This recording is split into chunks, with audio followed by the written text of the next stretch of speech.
हरे कृष्णा। सभी भक्तों का स्वागत है। सभी को दंडवत प्रणाम। आज के इस सुंदर सत्र में जहाँ के हम भगवत गीता का छठा अध्याय पढ़ने जा रहे हैं और अब तक हमने जो अध्याय पढ़े उनका हमने रिकैप भी किया। हमने 1 से 5 तक अध्याय जब हमने परसों समाप्त किए थे तो हमने उसका रिकैप किया था और आज भी हम एक बार शुरू करने से पहले रिकैप करेंगे। लेकिन सबसे पहले हम इस तरह से हमने एक माला का जप किया। हम भगवान के नामों का उच्चारण करते हुए पहले मंगलाचरण करें। तो आइए सब मिलकर मंगलाचरण करते हैं।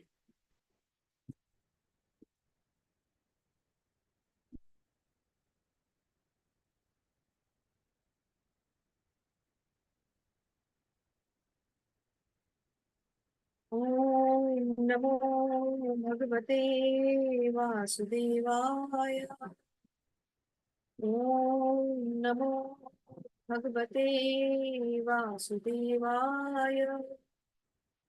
ओम नमो भगवते वासुदेवाय।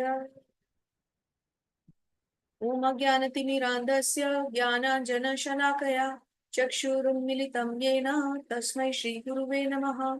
श्रीचैतन्यमनोभीष्टं स्थापितं येन भूतले स्वयं रूपः कदा मह्यं ददाति स्वपदान्तिकं। वन्देऽहं श्रीगुरुः श्रीयुतपदकमलं श्रीगुरून् वैष्णवांश्च श्रीरूपं साग्रजातं सहगण रघुनाथान्वितं तं सजीवम् साद्वैतं सावधूतं परिजनसहितं कृष्ण चैतन्य देवं श्री राधा कृष्ण पादान सहगण ललिता श्री विशाखान्वितांश्च। हे कृष्ण करुणा सिंधु दीन बंधु जगतपते गोपेश गोपिका कांत श्री राधा कांत नमस्तुते। तप्त कांचन गौरांगी श्री राधे वृंदावनेश्वरी वृषभानुसुते देवी प्रणमामि हरिप्रिये।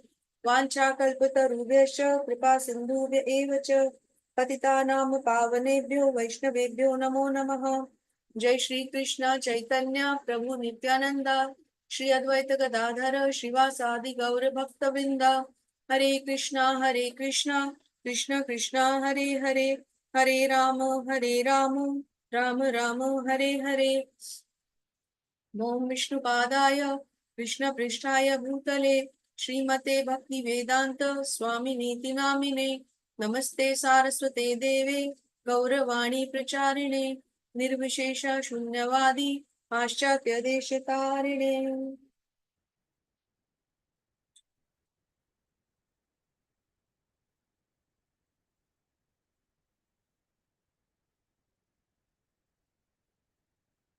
सभी शिक्षा और दीक्षा गुरुओं की जय। जगत गुरु श्रील प्रभुपाद महाराज की जय। हरे कृष्णा। सभी भक्तों का स्वागत है एक बार फिर से आज के इस सुंदर सत्र में जहां हम भगवत गीता के छठे अध्याय को पढ़ने जा रहे हैं। तो एक क्विक रिकैप करेंगे अध्याय स्टार्ट करने से पहले। तो पहले दूसरे तीसरे चौथे और पांचवें अध्याय में एक क्विक रिकैप। पहले अध्याय में कुरुक्षेत्र के युद्ध क्षेत्र में सैन्य निरीक्षण। भगवान अर्जुन के रथ को दोनों सेनाओं के मध्य में ले जाते हैं और वहां जाकर भगवान अर्जुन से जब दिखाते हैं, उनकी सेनाओं को उन्हें दिखाते हैं तो अर्जुन युद्ध करने से मना कर देते हैं क्योंकि वो 5 कारण देते हैं। पहला कि उन्हें बहुत दया आ रही है अपने स्वजनों को देख के। दूसरा कि वो ये पाप नहीं करना चाहते। तीसरा कि इस युद्ध के परिणाम से उन्हें कोई आनंद नहीं होगा, चाहे वे हारे या जीते, दोनों परिस्थितियों में कोई आनंद नहीं होगा। चौथा कि कुल की परंपराएं नष्ट हो जाएंगी, कुल की स्त्रियां कुलघातिनी हो जाएंगी, पितरों को कोई पिंडदान देने वाला भी नहीं बचेगा और फिर सारा राज्यपालिका, पूरी न्याय व्यवस्था अस्त व्यस्त हो जाएगी, पूरा समाज दूषित हो जाएगा। और पांचवा कि वो असमंजस में है, इसलिए वो युद्ध नहीं करेगा। भगवान एक बहुत ही सुंदर, बहुत ही उत्तम गुरु की तरह इन सब कुछ सुनते हैं। दूसरे अध्याय में भगवान आते हैं और अर्जुन को कहते हैं कि तुम्हें ये सब सोचने की जरूरत क्यों पड़ी, तुम्हें ये सोचने की जरूरत क्यों पड़ी, कहकर भगवान अर्जुन को प्रोत्साहन देते हैं कि तुम बहुत पहुंचे हुई चीज हो, ऐसे वैसे नहीं हो। लेकिन अगले ही श्लोक में उन्हें ये भी कहते हैं कि ऐसी नपुंसकों वाली विचारधारा तुम में कहाँ से आई। तो अर्जुन को ये भी समझा देते हैं कि ये विचारधारा बहुत ही हीन है ना। उसके बाद अर्जुन भगवान को शरणागत हो जाते हैं। अर्जुन कहते हैं हे प्रभु, मेरा दिमाग अब काम नहीं कर रहा, मेरा मुंह सूख रहा है, शरीर के अंग कांप रहे हैं, अब मुझसे युद्ध नहीं होगा, मुझसे कोई डिसीजन नहीं लिया जाएगा। कृपया आप एज गुरु मुझे बताएं, जो मेरे लिए श्रेयस्कर है वो मुझे बताएं, मैं वही करूं। भगवान अर्जुन को ज्ञान देना आरंभ करते हैं कि जिनके लिए तुम ये शोक कर रहे हो उनके लिए शोक का कोई कारण नहीं है, क्योंकि वो केवल शरीर है, आत्मा नहीं। और यदि तुम समझते हो कि शरीर और आत्मा में क्या भेद है, तो फिर आत्मा का तो कोई हनन ही नहीं होता, फिर तुम क्यों उनके लिए शोक कर रहे हो। और फिर भी यदि तुम उन शरीरों के प्रति, तुम्हारे मन में कुछ उन लोगों के प्रति कुछ है, तो इसको समझने का प्रयत्न करो कि ये आत्मा केवल वस्त्र बदल रहा है। ये नए शरीर में जाएगा, पहले से भी सुंदर नया शरीर पाएगा। पहले से भी सुंदर शरीर प्राप्त करेगा और एक नए शरीर को धारण करके आत्मा तो आगे चला जाएगा। ये तो केवल शरीर है, इन्होंने एक ना एक दिन, आज नहीं तो कल मृत्यु होना ही। आत्मा का तो कोई हनन हो ही नहीं सकता, ना ये अग्नि द्वारा जलाया जा सकता है, ना जल द्वारा भिगोया जा सकता है, ना वायु द्वारा सुखाया जा सकता है, ना अस्त्रों शस्त्रों के द्वारा खंडित किया जा सकता है। उसके बाद अर्जुन क्षमा कीजिए, भगवान अर्जुन को कर्मों का ज्ञान देते हैं कि किस प्रकार एक व्यक्ति अपने कर्म करता हुआ इस शरीर से निकल करके दूसरे शरीर में चला जाता है, देहांतरण। और आगे भगवान जब अर्जुन को ये समझाते हैं तो कितने प्रकार के कर्म होते हैं, कर्म अकर्म विकर्म, इनका भी ज्ञान देते हैं। दूसरे अध्याय में लगभग लगभग भगवान कर्मों का, गुणों का, आत्मा, शरीर, सब तरह के ज्ञान अर्जुन को थोड़ा थोड़ा एक छोटी छोटी झलक देते हैं, जो कि आगे आने वाले अध्यायों में विस्तृत रूप में आने वाले। तीसरे अध्याय में भगवान डिटेल में अर्जुन को कर्म योग बताते हैं कि कर्म और योग, योग यानी जुड़ना किससे, भगवान से। किसके द्वारा, कर्म के द्वारा, जो क्या कहलाता है कर्म योग। तो किस तरह के कर्म करो, ना अच्छे कर्म करो ना बुरे कर्म करो, कृष्ण भावनामृत करो, अर्थात ऐसे कर्म करो जिनसे भगवान को प्रसन्न कर सको। उसके बाद अर्जुन को भगवान दिव्य ज्ञान देते हैं।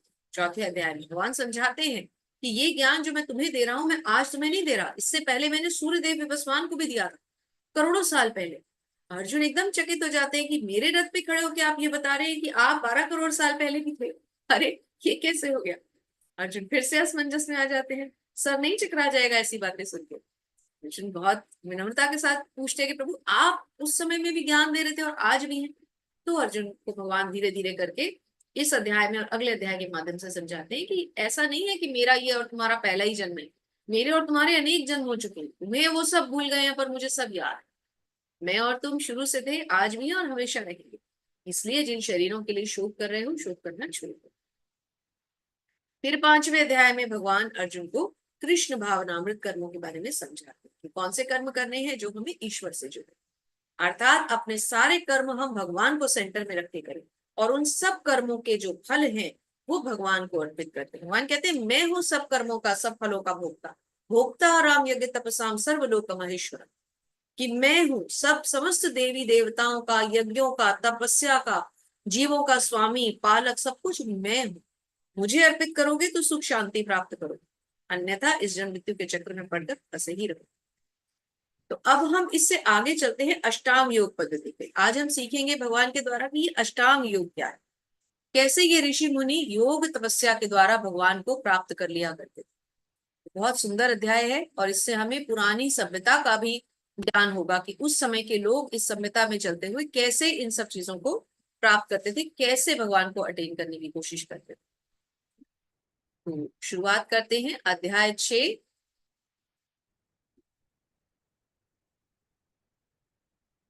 एक बार आप में से कोई अनम्यूट करके, शकुंतला माता जी आप बताएं, ऑडियो वीडियो दोनों साफ आ रहे हैं, स्क्रीन पे सब क्लियर आ जी रहा है। माता जी। जी जी माता जी। जी।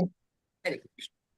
तो अध्याय 6 ध्यान योग, जिसके अंतर्गत हम आज पढ़ेंगे अष्टांग योग मेनली, और बाकी पूरा ध्यान लोग भी समझे।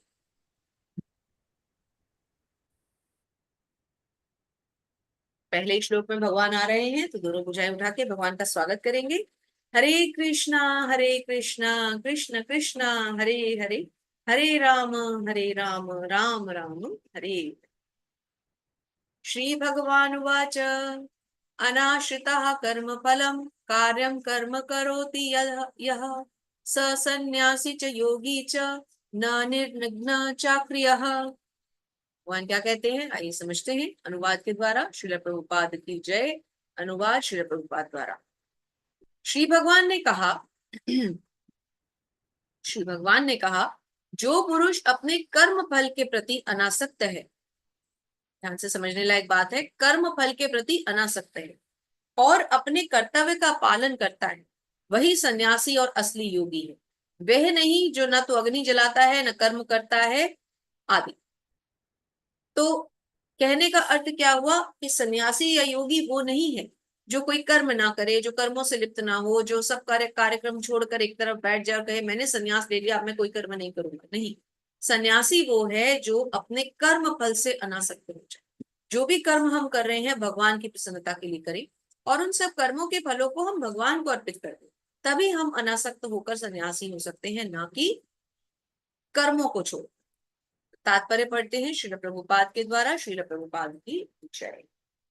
इस अध्याय में भगवान बताते हैं कि अष्टांग योग पद्धति मन तथा इंद्रियों को वश में करने का साधन है, किंतु इस कलयुग में सामान्यतः जनता के लिए इसे संपन्न कर पाना अत्यंत कठिन है। क्योंकि आगे आगे जब हम पढ़ेंगे कि इस अष्टांग योग के लिए हमें कैसा स्थान चाहिए, कैसा पोस्चर चाहिए, कैसे उठना है, कैसे बैठना है, कैसे आंखें आधी खुली आधी बंद रखनी है, कैसे अपनी शरीर के अंदर की वायु को रोकना है, तो आज की डेट में ये सब संभव नहीं है। एकांत स्थान जो सबसे पहली रिक्वायरमेंट है वही हम पूरी नहीं कर सकते। तो इसलिए यहाँ पर कहा गया है कि इस योग को कलयुग में करना बहुत कठिन है, नेक्स्ट टू इम्पॉसिबल है।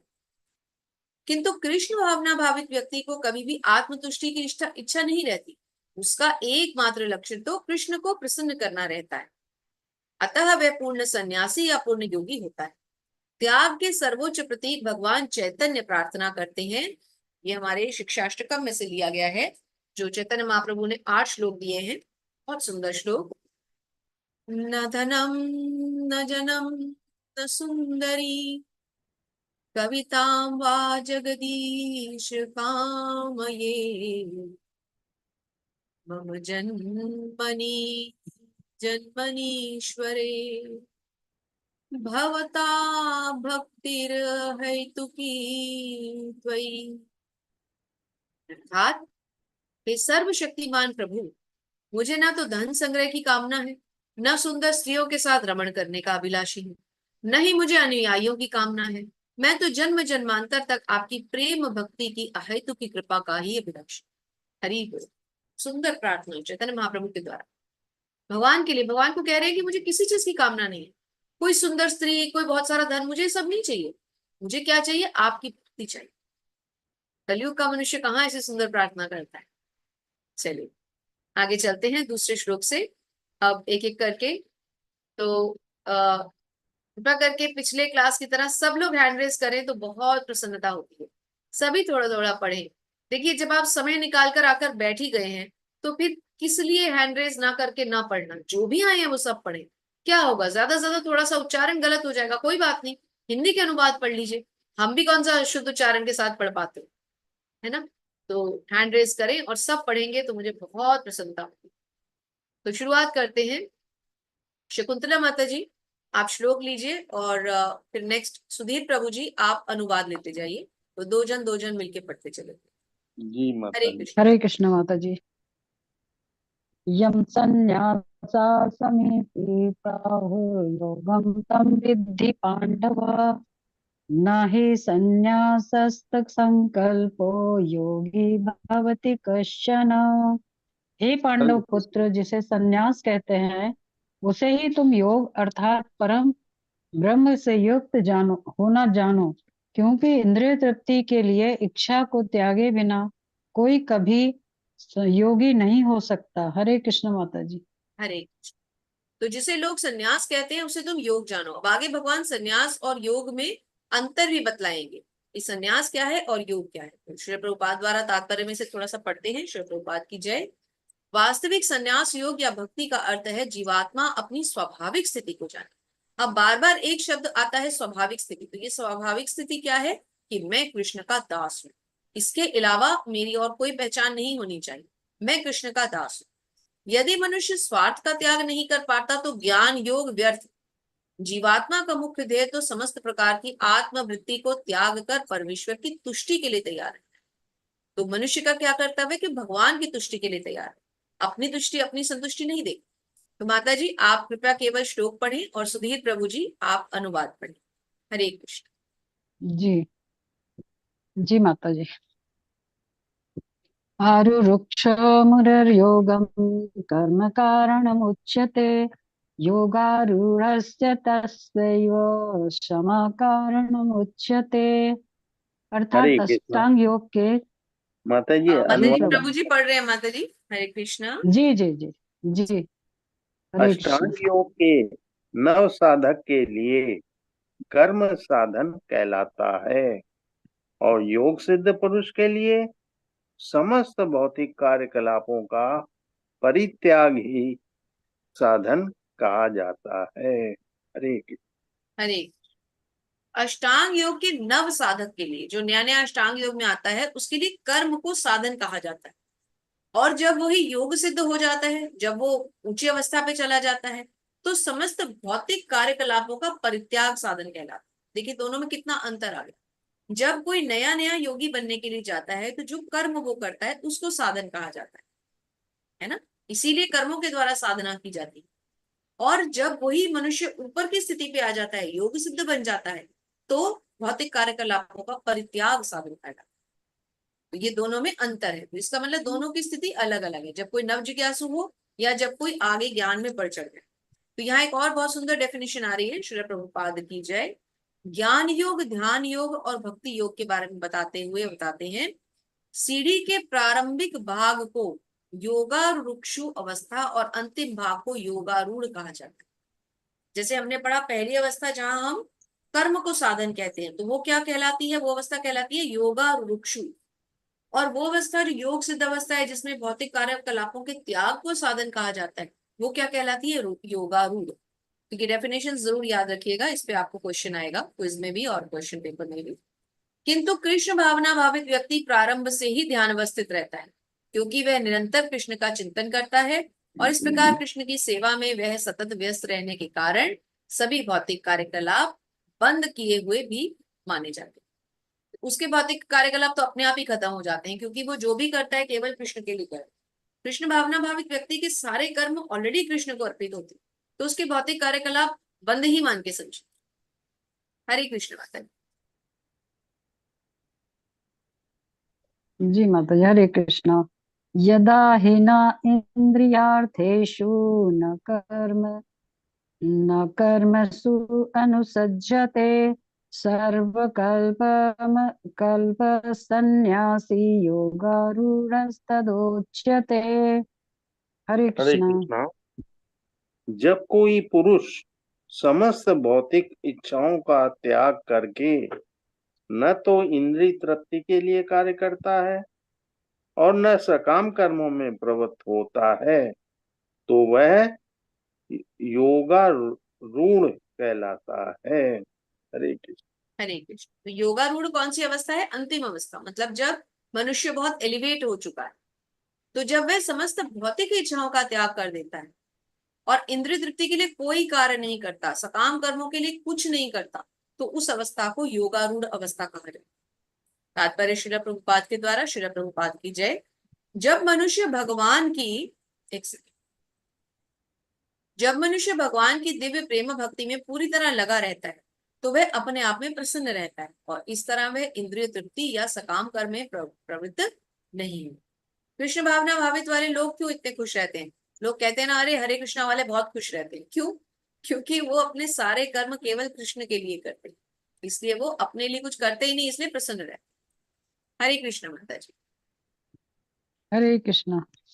उद्धारेत आत्मानं आत्मन् न आत्मानं वसादयेत् आत्मैव हि आत्मनो बन्धुर् आत्मैव रिपु आत्मनः। हरे कृष्णा। हरे कृष्ण। मनुष्य को चाहिए कि अपने मन की सहायता से अपना उद्धार करे और अपने को नीचे न गिरने दे। यह मन बद्ध जीव का मित्र भी है और शत्रु भी।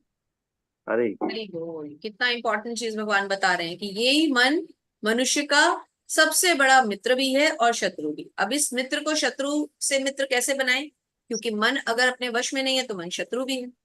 तो श्री प्रभुपाद तात्पर्य में समझाते हैं, श्री प्रभुपाद की जय, कि प्रसंग के अनुसार आत्मा शब्द का अर्थ शरीर तथा सॉरी शब्द का अर्थ शरीर, मन तथा आत्मा से होता है। तो जब हम आत्मा कहते हैं, तो उसका अर्थ खाली आत्मा नहीं है, उसका अर्थ है सूक्ष्म शरीर। मतलब मन, बुद्धि और अहंकार जिसे कहते हैं, लेकिन इसमें क्या सूक्ष्म शरीर नहीं दिया, शरीर मन और आत्मा तीनों का कंबाइनेशन। तीनों का कॉम्बिनेशन, तीनों का कंबाइंड प्रोडक्ट, शरीर मन और आत्मा, तीनों मिला करके आत्मा। योग पद्धति में मन तथा आत्मा का विशेष महत्व है। चूंकि मन ही योग पद्धति का केंद्र बिंदु है, अतः इस प्रसंग में आत्मा का तात्पर्य मन है। ऐसा क्यों है? आत्मा को हम मन क्यों मानते हैं? क्योंकि योग पद्धति में सब कुछ तो आत्मा ने ही करना है, तो इसलिए आत्मा को मन भी कहा जाता है, क्योंकि मन से ही तो हम सब कुछ करते हैं ना, तो इसलिए आत्मा को भी मन कहा जाता है योग पद्धति। हरे कृष्ण माता। हरे कृष्ण माता जी। बंधुरात्मानम बंधुरात्मानमतस्य येन आत्मैव आत्मना जिता अनात्मनस्तु शत्रुत्वे वर्तते आत्मैव शत्रुवात्। हरे हरे कृष्णा। हरे कृष्णा। जिसने मन को जीत लिया है उसके लिए मन सर्वश्रेष्ठ मित्र है, किंतु जो ऐसा नहीं कर पाया उसके लिए मन सबसे बड़ा शत्रु बना रहेगा। हरे हरे, कृष्ण। बहुत बड़ी बात। जिसने मन को जीत लिया उसके लिए मन मित्र है, जिसने जो मन से हार गया उसके लिए मन शत्रु। तात्पर्य में श्री प्रभुपाद समझाते हैं, श्री प्रभुपाद की जय, कि अष्टांग योग के अभ्यास का प्रयोजन मन को वश में करना है, जिससे मानवीय लक्ष्य प्राप्त करने में वे मित्र बना रहे। मन को वश में किए बिना योगाभ्यास करना मार्थ समय को नष्ट करना है।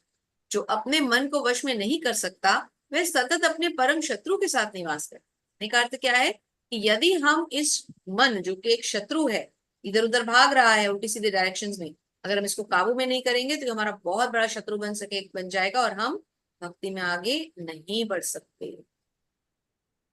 हरे कृष्ण। जी मन। हरे कृष्णा।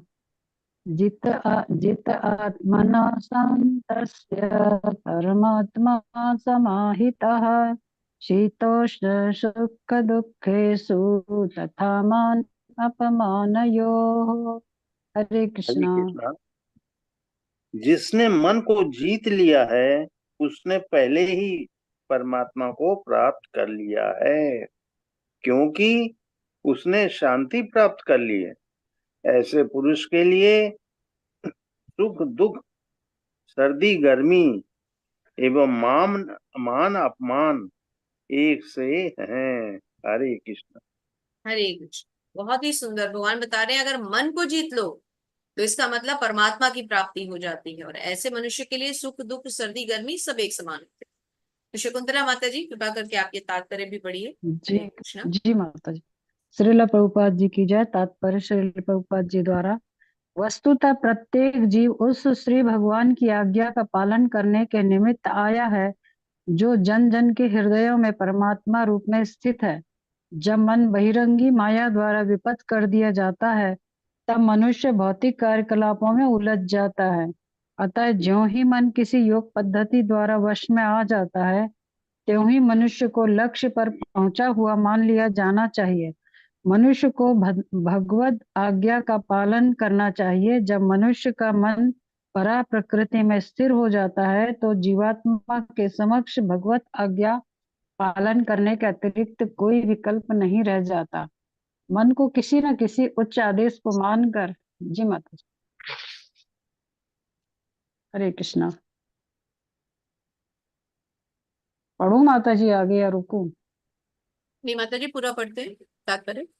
मन को किसी न किसी उच्च आदेश को मानकर उसका पालन करना होता है। मन को वश में करने से स्वतः ही परमात्मा के आदेश का पालन होता है। चूंकि कृष्ण भावना भावित होते ही यह दिव्य स्थिति प्राप्त हो जाती है।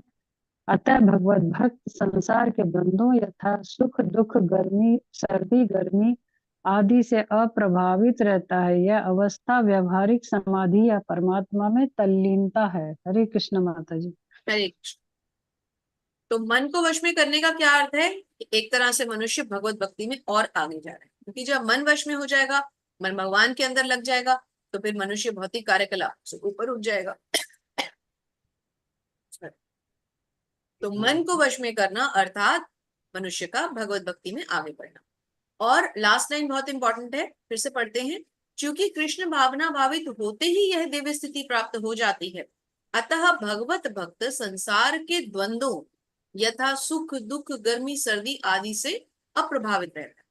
तो क्योंकि हम कृष्णा कॉन्शियसनेस में आगे बढ़ जाते हैं तो फिर हमें सुख दुख एक सीजनल प्रॉब्लम्स नजर आती हैं। जैसे कि सर्दी का सीजन आता है तो 2-3 महीने रुकता है चला जाता है, फिर गर्मी का सीजन आता है 3-4 महीने रुकता है चला जाता है। ऐसे ही हम फिर सुख दुख को डील करते हैं, ऐसे ही ट्रीट करते हैं कि सुख है, आया है, थोड़े दिन के बाद चला जाएगा, दुख भी आया है, वो भी थोड़े दिन के बाद चला जाएगा। तो फिर विचलित किससे होना है ना। आगे पढ़ते हैं। हरे कृष्ण। हरे कृष्णा। ज्ञान विज्ञान तृप्तात्मा कूटस्थो विजितेन्द्रियः युक्त इत्युच्यते योगी समलोष्टास्म काञ्चन। हरे कृष्णा। हरे कृष्णा।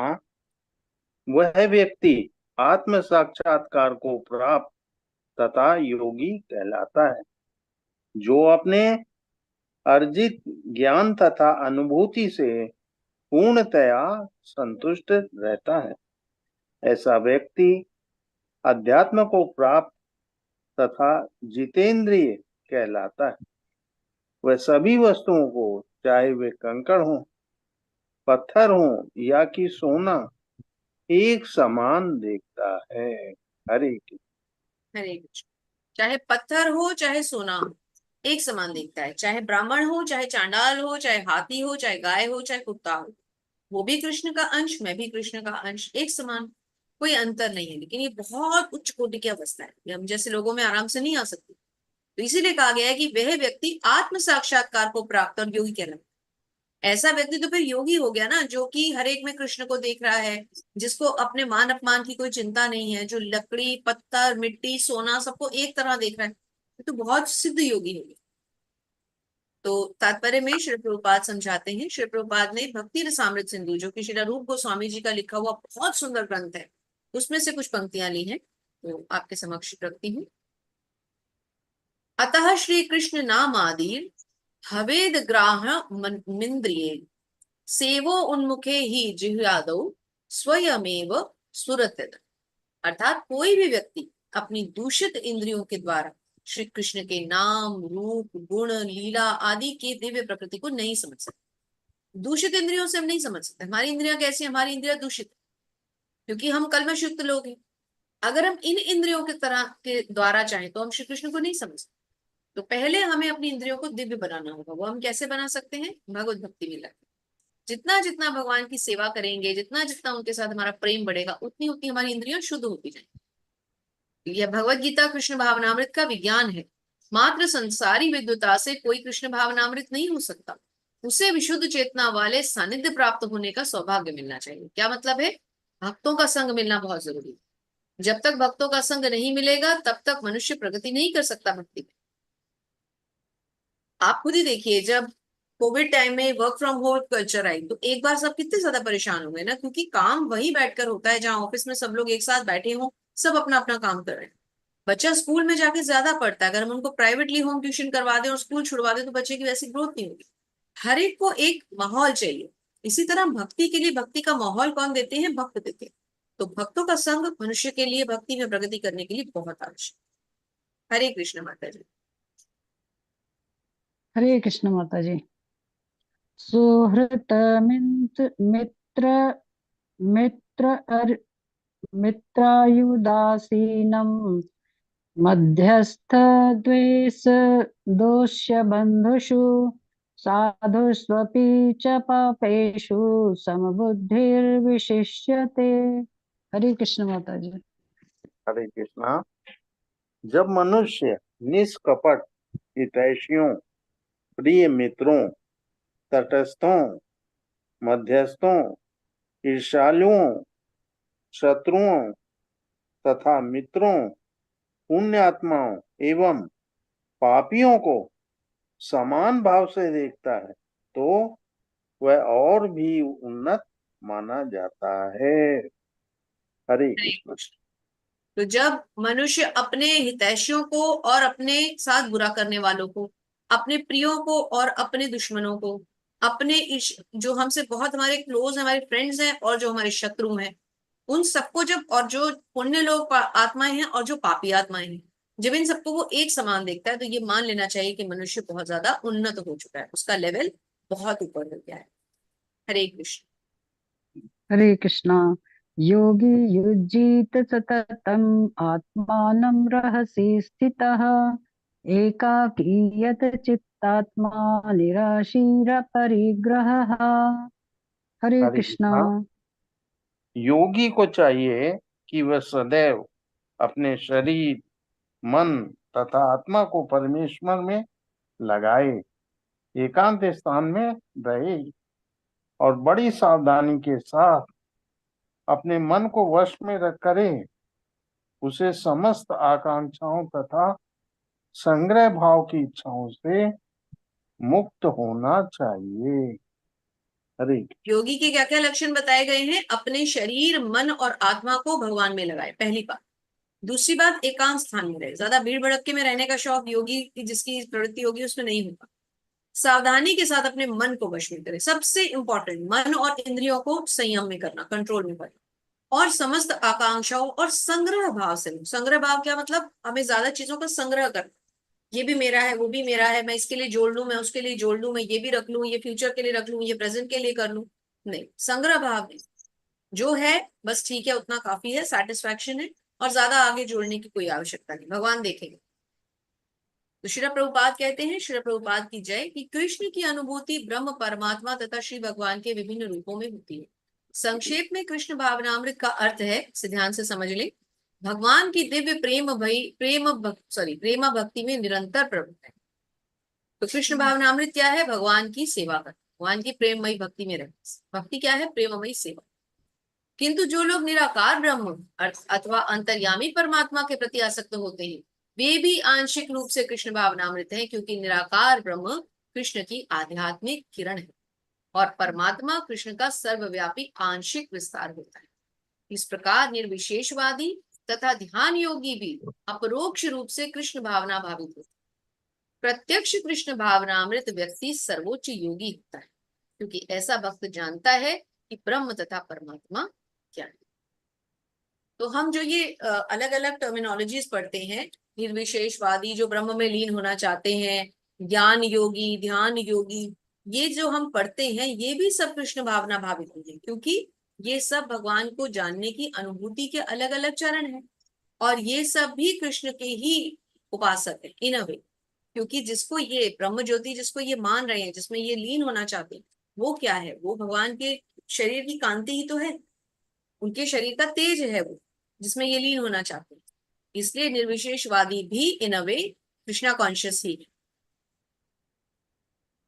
अब इसी के लिए श्रील रूप गोस्वामी ने कृष्ण भावनामृत के बारे में कहा है, अनासक्त्य विषयान यथार्थ हम उपयुज्यत निर्बंध कृष्ण संबंधे युक्त वैराग्य मुच्यते पाप विच्चकतया बुद्धया हरि संबंधी वस्तुनः मुमुक्षुभि परित्यागो वैराग्यम फलभूत कथ्यते। अर्थात जब मनुष्य किसी वस्तु के प्रति आसक्त न रहते हुए कृष्ण से संबंधित हर वस्तु को स्वीकार कर लेता है, तभी वह परिग्रहत्व से ऊपर उठता है।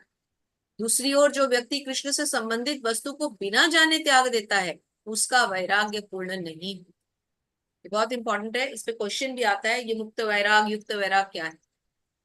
तो मनुष्य किसी वस्तु के प्रति आसक्त ना रहते, यदि हम किसी चीज के प्रति आसक्त नहीं है, लेकिन हम उसको क्यों स्वीकार कर रहे हैं कि वो कृष्ण से संबंधित, तो ये एक ऊंची पोजीशन है। इसके अलग, इसके कॉन्ट्राडिक्टरी, ऐसा व्यक्ति जो भगवान के संबंधित वस्तु को बिना जाने त्याग देता है, उसको ना वो जानना चाहता है ना उसको पता है, वो बिना ये सोचे कि ये वस्तु तो भगवान से संबंधित है, उसका त्याग कर देता है, उसका वैराग्य कभी पूर्ण नहीं है। तो इस पैराग्राफ को पढ़ते हैं। तो शकुंतला माता जी कृपा करके ये नीचे वाला पैराग्राफ पढ़ें जो आपकी जी स्क्रीन पे आ माता रहा है। हरे कृष्ण। जी। जी माता जी। कृष्ण भावना भावित व्यक्ति भली भांति जानता रहता है कि प्रत्येक वस्तु श्री कृष्ण की है, फलस्वरूप वह सभी प्रकार के परिग्रह भाव से मुक्त रहता है। इस प्रकार वह अपने लिए किसी वस्तु की लालसा नहीं करता। वह जानता है कि किस प्रकार कृष्ण भावनामृत के अनुरूप वस्तुओं को स्वीकार किया जाता है और कृष्ण भावनामृत के प्रतिकूल वस्तुओं का परित्याग कर दिया जाता है। वह सदैव भौतिक वस्तुओं से दूर रहता है, क्योंकि वह दिव्य होता है और कृष्ण भावना मृत से रहित व्यक्तियों के से किसी प्रकार का सरोकार न रखने के कारण सदा अकेला रहता है। अतः कृष्ण भावना मृत में रहने वाला व्यक्ति पूर्ण योगी होता है। हरे कृष्ण माता जी। हरे कृष्ण। तो बिना ये जाने, बिना ये सोचे समझे कि ये वस्तु कृष्ण की है, अगर उसको त्याग दें तो वो त्याग त्याग नहीं होता, वो पूर्ण वैराग्य नहीं माना जाता। तो आप में से और कौन भक्त रीडिंग करना चाहते हैं, कृपया हैंड रेज करें। देवेंद्र प्रभु जी, आपने भी हैंड रेज किया था ना?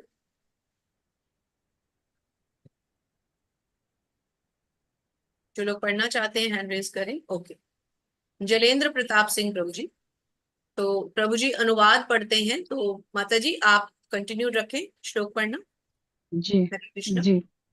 शुचौ देशे प्रतिष्ठाप्य स्थिरम् आसनम् आत्मनः न इत्युच्छ्रितं नाति नीचं चैलाजिन कुशोत्तरम् तत्रैकाग्रं मनः कृत्वा यत चित्तेत इन्द्रियक्रिया उपवेश्यासने युज्य योग योगम आत्मविशुद्धये।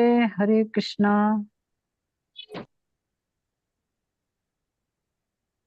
हरे कृष्ण माता जी। हरे कृष्ण योगा प्रभु जी। योगाभ्यास के लिए योगी एकांत स्थान में जाकर भूमि पर कुशा बिछा दे और फिर उसे मृगशाला से ढके तथा ऊपर से मुलायम वस्त्र बिछा दे। आसन न तो बहुत ऊंचा हो न बहुत नीचा, यह पवित्र स्थान में स्थित हो। योगी को चाहिए कि इस पर दृढ़तापूर्वक बैठ जाए और मन, इंद्रियों तथा कर्मों को वश में करते हुए तथा मन को एक बिंदु पर स्थित करके हृदय को शुद्ध करने के लिए योगाभ्यास करे। हरे कृष्ण माता जी। हरे कृष्ण। तो योगाभ्यास करने वालों को क्या चाहिए? पहली बात एकांत स्थान, उसके बाद उस एकांत स्थान में वो कुशा बिछाएं, उसे मृगछाला से ढके। अब यहाँ पर ये प्रश्न नहीं उठना चाहिए कि ये मृगछाला, क्या योगी स्वयं मृगों को मारा करते थे? नहीं, योगी ऐसा कोई काम नहीं करते थे, लेकिन उनको ये मृगशालाएं या तो राजा लोग देके जाते होंगे, क्योंकि राजा को शिकार करना जो है उसका अधिकार प्राप्त था, या फिर हो सकता है जो मृग अपनी स्वतः अपनी मृत्यु जिनकी हो जाती हो, उनके शरीर से ही मृगशाला उतार दी जाती है, क्योंकि योगी तो कभी मृग को मार नहीं सकता और आज के समय में ये पॉसिबल नहीं है। तो समझ लीजिए यहीं पर हमारा योगासन, अष्टांग योग करना इम्पॉसिबल हो गया।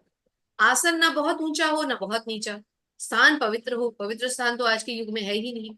योगी इस पर दृढ़ता पूर्वक बैठ जाए और मन और इंद्रियों और कर्मों को वश में करते हुए मन को एक बिंदु पर स्थित करके हृदय को शुद्ध करके योगाभ्यास करे।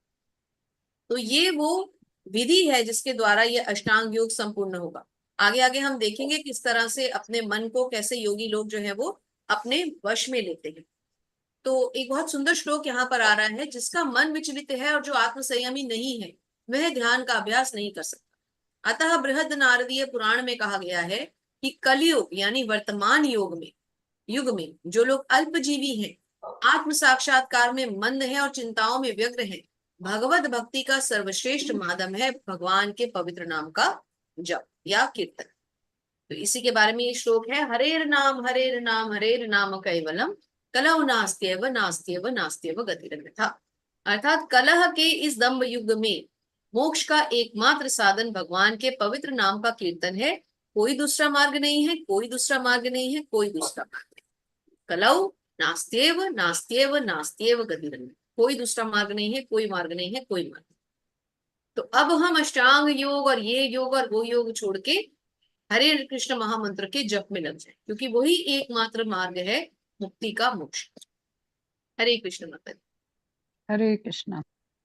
सम समं काय शिरो ग्रीवं धारयन् अचलं स्थिरः सम्प्रेक्ष्य नासिकाग्रं स्वं दिशश्चावलोकयन् प्रसन्नात्मा विगतभिर्ब्रह्मचारी व्रते स्थितः मनः संयम्य मच्चित्तो युक्त आसीत मत्परः। हरे कृष्णा। हरे कृष्ण माता जी। योगाभ्यास करने वाले को चाहिए कि वह अपने शरीर, गर्दन तथा सर को सीधा रखे और नाक के अगले सिर पर दृष्टि रखे। इस प्रकार वह अवचलित तथा दमित मन से, भय रहित विषयी जीवन से पूर्णतः मुक्त होकर अपने हृदय में मेरा चिंतन करे और मुझे ही अपना चरम लक्ष्य बनाए बनाए। हरे कृष्ण माता जी। हरे कृष्ण। तो अपने शरीर, अपने गर्दन और अपने सिर को सीधा रखे, नाक के अगले भाग पर दृष्टि लगाए। तो हम लोग तो कर ही नहीं पाते, कितना टफ है ये आसन, है ना। इस प्रकार वे अविचलित तथा दमित मन से भय रहित विषय जीवन से पूर्णतया मुक्त होकर अपने हृदय में मेरा चिंतन। तो इस पोस्चर में आने के बाद फिर वो पूरी तरह से अपने मन को, इंद्रियों को संयम में करके फिर मेरा चिंतन। तो आज की डेट में तो ये सब है ही नहीं इजी, तो इसलिए आगे एक बहुत सुंदर श्लोक भी आ रहा है, एक और श्लोक पढ़ते हैं। महान ऋषि याज्ञवल्क्य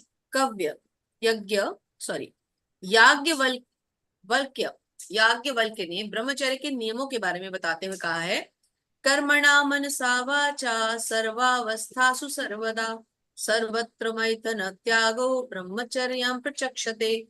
अर्थात सभी कालों में, सभी अवस्थाओं में और सभी स्थानों में मनसा वाचा कर्मणा मैथुन भोग से पूर्णतया दूर रहने में सहायता करना ही ब्रह्मचर्य व्रत का लक्ष्य। तो अब जो व्यक्ति इंद्रिय तृप्तियों में लगा होगा वो तो कर ही नहीं सकता योगासन, योगाभ्यास, तो इसलिए वहीं पर इसका खंडन हो जाता है। जो व्यक्ति इंद्रिय तृप्ति में रहेगा वो योगाभ्यास कभी नहीं कर सकता। तो विषयों से, विषय वस्तुओं से, इंद्रिय तृप्ति से, सबसे जब तक दूर नहीं हटेगा मनुष्य, तब तक वो ध्यान या योग तो भूल ही जाए। तो इस योग विधि को इस युग में अपनाना बहुत मुश्किल है। इसीलिए चैतन्य महाप्रभु ने कहा है कि हरे कृष्ण मंत्र का कीर्तन करो, वो सबसे इजी। अभी के युग में वही सबसे बड़ा यज्ञ है, वही सबसे बड़ा जप, उसी को करो। हरे कृष्ण माता जी। हरे कृष्ण माता जी। युज्यनेवं सदात्मानं योगी नियत मानसः शांतिं निर्वाण परमां मत्संस्थामधिगच्छति। हरे कृष्ण माता जी। हरे कृष्ण माता जी। इस प्रकार शरीर, मन तथा कर्म में निरंतर संयम का अभ्यास करते हुए संयमित मन वाले योगी को इस भौतिक शरीर अस्तित्व की समाप्ति पर भगवत धाम की प्राप्ति होती है। हरे कृष्ण माता जी। हरे कृष्ण। तो जीवन का लक्ष्य प्राप्त करने के लिए योगाभ्यास कितना सहायक है, देखिए यहाँ से पता चलता है कि शरीर, मन और कर्म में निरंतर संयम का अभ्यास करते हुए संयमित मन वाले योगी को भौतिक अस्तित्व की समाप्ति होती है और इसकी समाप्ति पर भगवत प्राप्ति। कहने का अर्थ क्या है कि इस शरीर का, इस मन का, इस कर्म का निरंतर हमें संयम करने का अभ्यास करना है।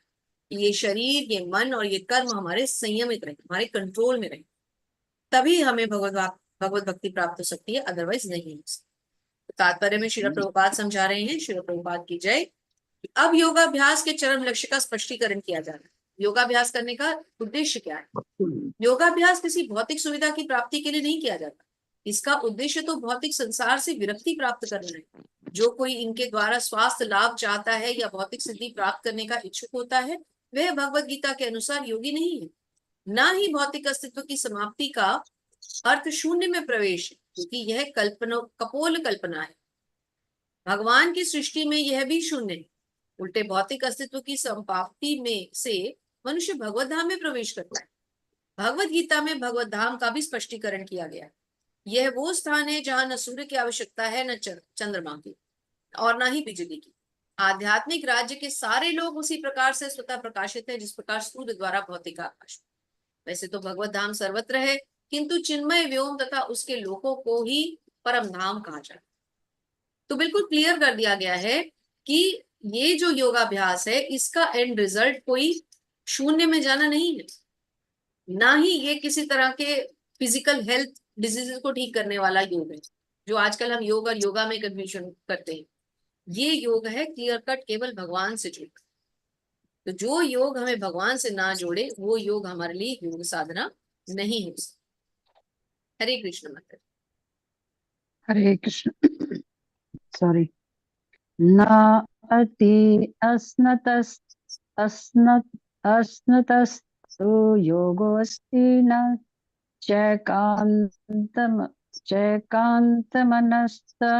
मनस्नता न च अतिस्वप्नशीलस्य जाग्रतो नैव चार्जुन। हरे कृष्ण। हरे कृष्ण माता जी। हे अर्जुन, जो अधिक खाता है या बहुत कम खाता है, जो अधिक सोता है अथवा जो पर्याप्त नहीं सोता, उसके योगी बनने की कोई संभावना नहीं है। हरे कृष्ण माता जी। हरे कृष्ण। ये अर्जुन, जो अधिक खाता है, जो बहुत कम खाता है, जो अधिक सोता है, जो पर्याप्त नहीं सोता, जो पर्याप्त पूरा नहीं, अपनी नींद पूरी नहीं करता, उसके योगी बनने की कोई संभावना नहीं। न ज्यादा खाने वाला, न कम खाने वाला, न ज्यादा सोने वाला, न कम सोने वाला, है ना। तो इस तात्पर्य को हम थोड़ा सा समझेंगे। तो प्रभु जी आप पढ़िए तात्पर्य, कुछ पंक्तियां पढ़ के फिर हम आपको एक बार रुकने के लिए कहेंगे। जी हरे माता जी। कृष्ण। शिल प्रसाद की जय। तात्पर्य शिल प्रसाद द्वारा यहाँ पर योगियों के लिए भोजन तथा नींद नींद की नियमित व्यवस्था की गई है। अधिक भोजन का अर्थ है शरीर तथा आत्मा को बनाए रखने के लिए आवश्यकता से अधिक भोजन करना। मनुष्य में मांसाहार करने की आवश्यकता नहीं है, क्योंकि प्रचुर मात्रा में अन्न, साग, फल, फल, दूध उपलब्ध है। ऐसे सादे भोज्य पदार्थ भगवद गीता के अनुसार सतोगुणी माने जाते हैं। मांसाहार तो तमोगुणियों के लिए है। अतः जो लोग मांसाहार करते हैं, मद्यपान करते हैं, धूम्रपान करते हैं और किसी को भोग लगाए जब भोजन करते हैं, तो पाप कर्मों का भोग करते हैं करेंगे, क्योंकि वो दूसरी वस्तु खाते हैं। हरे कृष्ण प्रभु जी। तो माता जी। मनुष्य के लिए तो केवल शाक सब्जियां आदि हैं। जो लोग ये गलत चीजों का सेवन करते हैं, मांसाहार मदिरा आदि का सेवन करते हैं, या फिर भगवान को बिना भोग लगाए खाते हैं, वे पाप खाते हैं। तो अब हमें इस चीज से बचना चाहिए। आगे क्या बताते हैं प्रभुपाद, श्रील प्रभुपाद की जय, कि नहीं ऐसा व्यक्ति कभी योग का अभ्यास कर सकता है जो कृत्रिम उपवास की अपनी विधियां निकालकर भोजन नहीं करता। और कृष्ण भावना भावित व्यक्ति शास्त्रों का अनुमोदित उपवास करता है। मतलब जो उपवास कृष्ण भावना भावित व्यक्ति को करना चाहिए, जैसे कि एकादशी में करना चाहिए, जैसे कि जो हमारे आचार्य हैं उनके आविर्भाव और तिरोधान दिवसों पे करना चाहिए, जैसे कि भगवान के जन्मदिन प्राकट्य दिवस पे करना चाहिए। केवल वही उपवास करने चाहिए जो हमारे वैष्णव धर्म में दिए गए। जो इधर उधर के फालतू के उपवास लोग रख के बैठ जाते हैं, वो गलत है, वो नहीं रखने चाहिए। ना तो वह आवश्यकता से अधिक खाता है, ये कृष्ण भावना भावित व्यक्ति की बात होगी। न जरूरत से ज्यादा खाता है, न जरूरत से ज्यादा सोता है, न जरूरत से ज्यादा फास्टिंग करता है। जितना शास्त्रों ने कहा है बस उतना ही करता है, और जितना कृष्ण भक्ति के लिए जरूरी है उतना ही करता है। देखिए, बहुत ज्यादा उपवास करने से भी हम बहुत ज्यादा वीक हो जाते हैं, फिर भक्ति नहीं हो सकती। तो हमें उतनी भक्ति, जितनी भक्ति करने के लिए हमारे शरीर को एनर्जी चाहिए, कम से कम उतनी एनर्जी और उतनी स्लीप हमारे लिए जरूरी है। नींद नहीं पूरी होगी तो जप अच्छा नहीं होगा। अगर बिल्कुल भूखा पेट होगा तो भी जप अच्छा नहीं होगा। अगर बहुत ज्यादा खा लिया और खाने से हमें नींद आ रही है तो भी जप अच्छा नहीं होगा। अब जैसे एक बड़ा प्रैक्टिकल एग्जाम्पल है कि हम क्यों, पता है आजकल हम लोग 2:45 बजे क्लास के लिए बैठते हैं, तो क्या हम में से कोई बहुत ज्यादा खा के आता है? नहीं ना। सबको पता है कि ज्यादा खा लेंगे तो बहुत ज्यादा नींद आएगी, तो हम लोग सब संयमित रूप से खा रहे हैं। तो यही है कृष्ण भावनामृत में धीरे धीरे अभ्यास करें। यही चीजें तो हमें कृष्ण भावनामृत सिखा रहा है। अपने आप हम ट्रेन हो रहे हैं, कोई हमें कह तो नहीं रहा, लेकिन हम स्वतः ट्रेन हो जाते हैं। हरे कृष्ण। हरे कृष्ण। युक्ताहार विहारस्य युक्तचेष्टस्य कर्मसु युक्त स्वप्नावबोधस्य योगो भवति दुःखः। हरे कृष्ण। हरे कृष्ण माता जी। जो खाने, सोने, आमोद प्रमोद तथा काम करने के आदतों में नियमित रहता है, वह योगाभ्यास द्वारा समस्त भौतिक क्लेशों को नष्ट कर सकता है। हरे कृष्ण। हरे। तो खाने पीने आमोद प्रमोद काम की आदतों में जो नियमित रहता है, वो भौतिक क्लेशों को नष्ट कर सकता है। अर्थात जो अपने शरीर की आवश्यकताओं को संयमित करके रखे, जो अपने मन और अपनी इंद्रियों को संयमित रखे, जो अपने कर्मों को भगवान को समर्पित करे, जो कर्म फलों को पूरी तरह से भगवान को समर्पित कर दे, ऐसा व्यक्ति अपने भौतिक क्लेशों को नष्ट करते हुए कृष्ण भावनामृत में आगे प्रगति कर सकता है। हरे कृष्ण। हरे कृष्ण। यदा विनियतं चित्तम् आत्मन्येव अवतिष्ठते निःस्पृहा सर्वकामेभ्यो युक्त इत्युच्यते तदा। हरे कृष्णा। हरे कृष्ण माता जी। जब योगी योगाभ्यास द्वारा अपने मानसिक कार्यकलापों को वश में कर लेता है, वह अध्यात्म में इच्छित हो जाता है, अर्थात समस्त भौतिक इच्छाओं से रहित हो जाता है, तब वह योग में सुस्थिर कहा जाता है। हरे कृष्ण माता जी। हरे कृष्ण। तो जब योगी योगाभ्यास द्वारा अपने मानसिक कार्यकलापों को वश में कर लेता है, मन और बुद्धि जब वश में होगी तभी तो हम भक्ति में आगे बढ़ेंगे। जब तक हमारा मन और बुद्धि इधर उधर भागता रहेगा भौतिक इच्छाओं के पीछे, तब तक भक्ति कैसे संभव? आप खुद ही सोचिए, है ना? तो श्रील प्रभुपाद समझाते हैं तात्पर्य में, श्रील प्रभुपाद की जय, कि साधारण मनुष्य की तुलना में योगी के कार्यों में यह विशेषता होती है कि वह समस्त भौतिक इच्छाओं से मुक्त रहता है, जिनमें मैथुन प्रमुख है। एक पूर्ण योगी अपने मानसिक कार्यों में इतना अनुशासित होता है कि उसे कोई भी भौतिक इच्छा विचलित नहीं करती।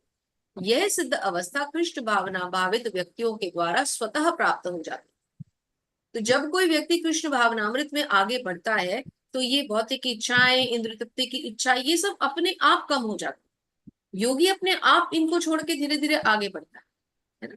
तो इसी संदर्भ में श्रील प्रभुपाद ने भागवतम से एक श्लोक लिया है, उसको पढ़ते हैं।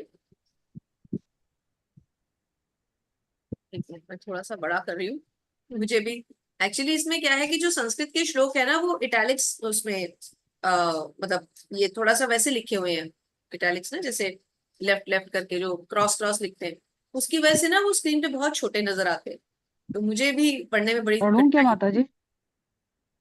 हरे कृष्ण। पढ़ूं माता जी? हाँ माता जी, मैं पढ़ती हूँ आपके लिए। हरे कृष्ण।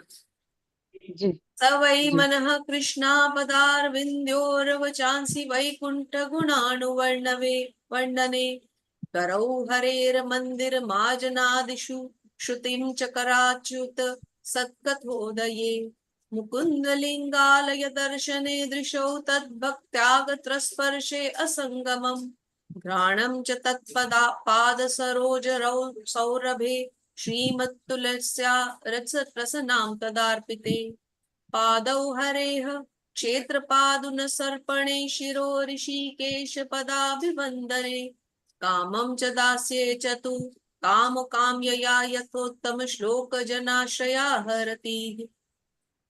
क्या तात्पर्य है, पढ़ते हैं।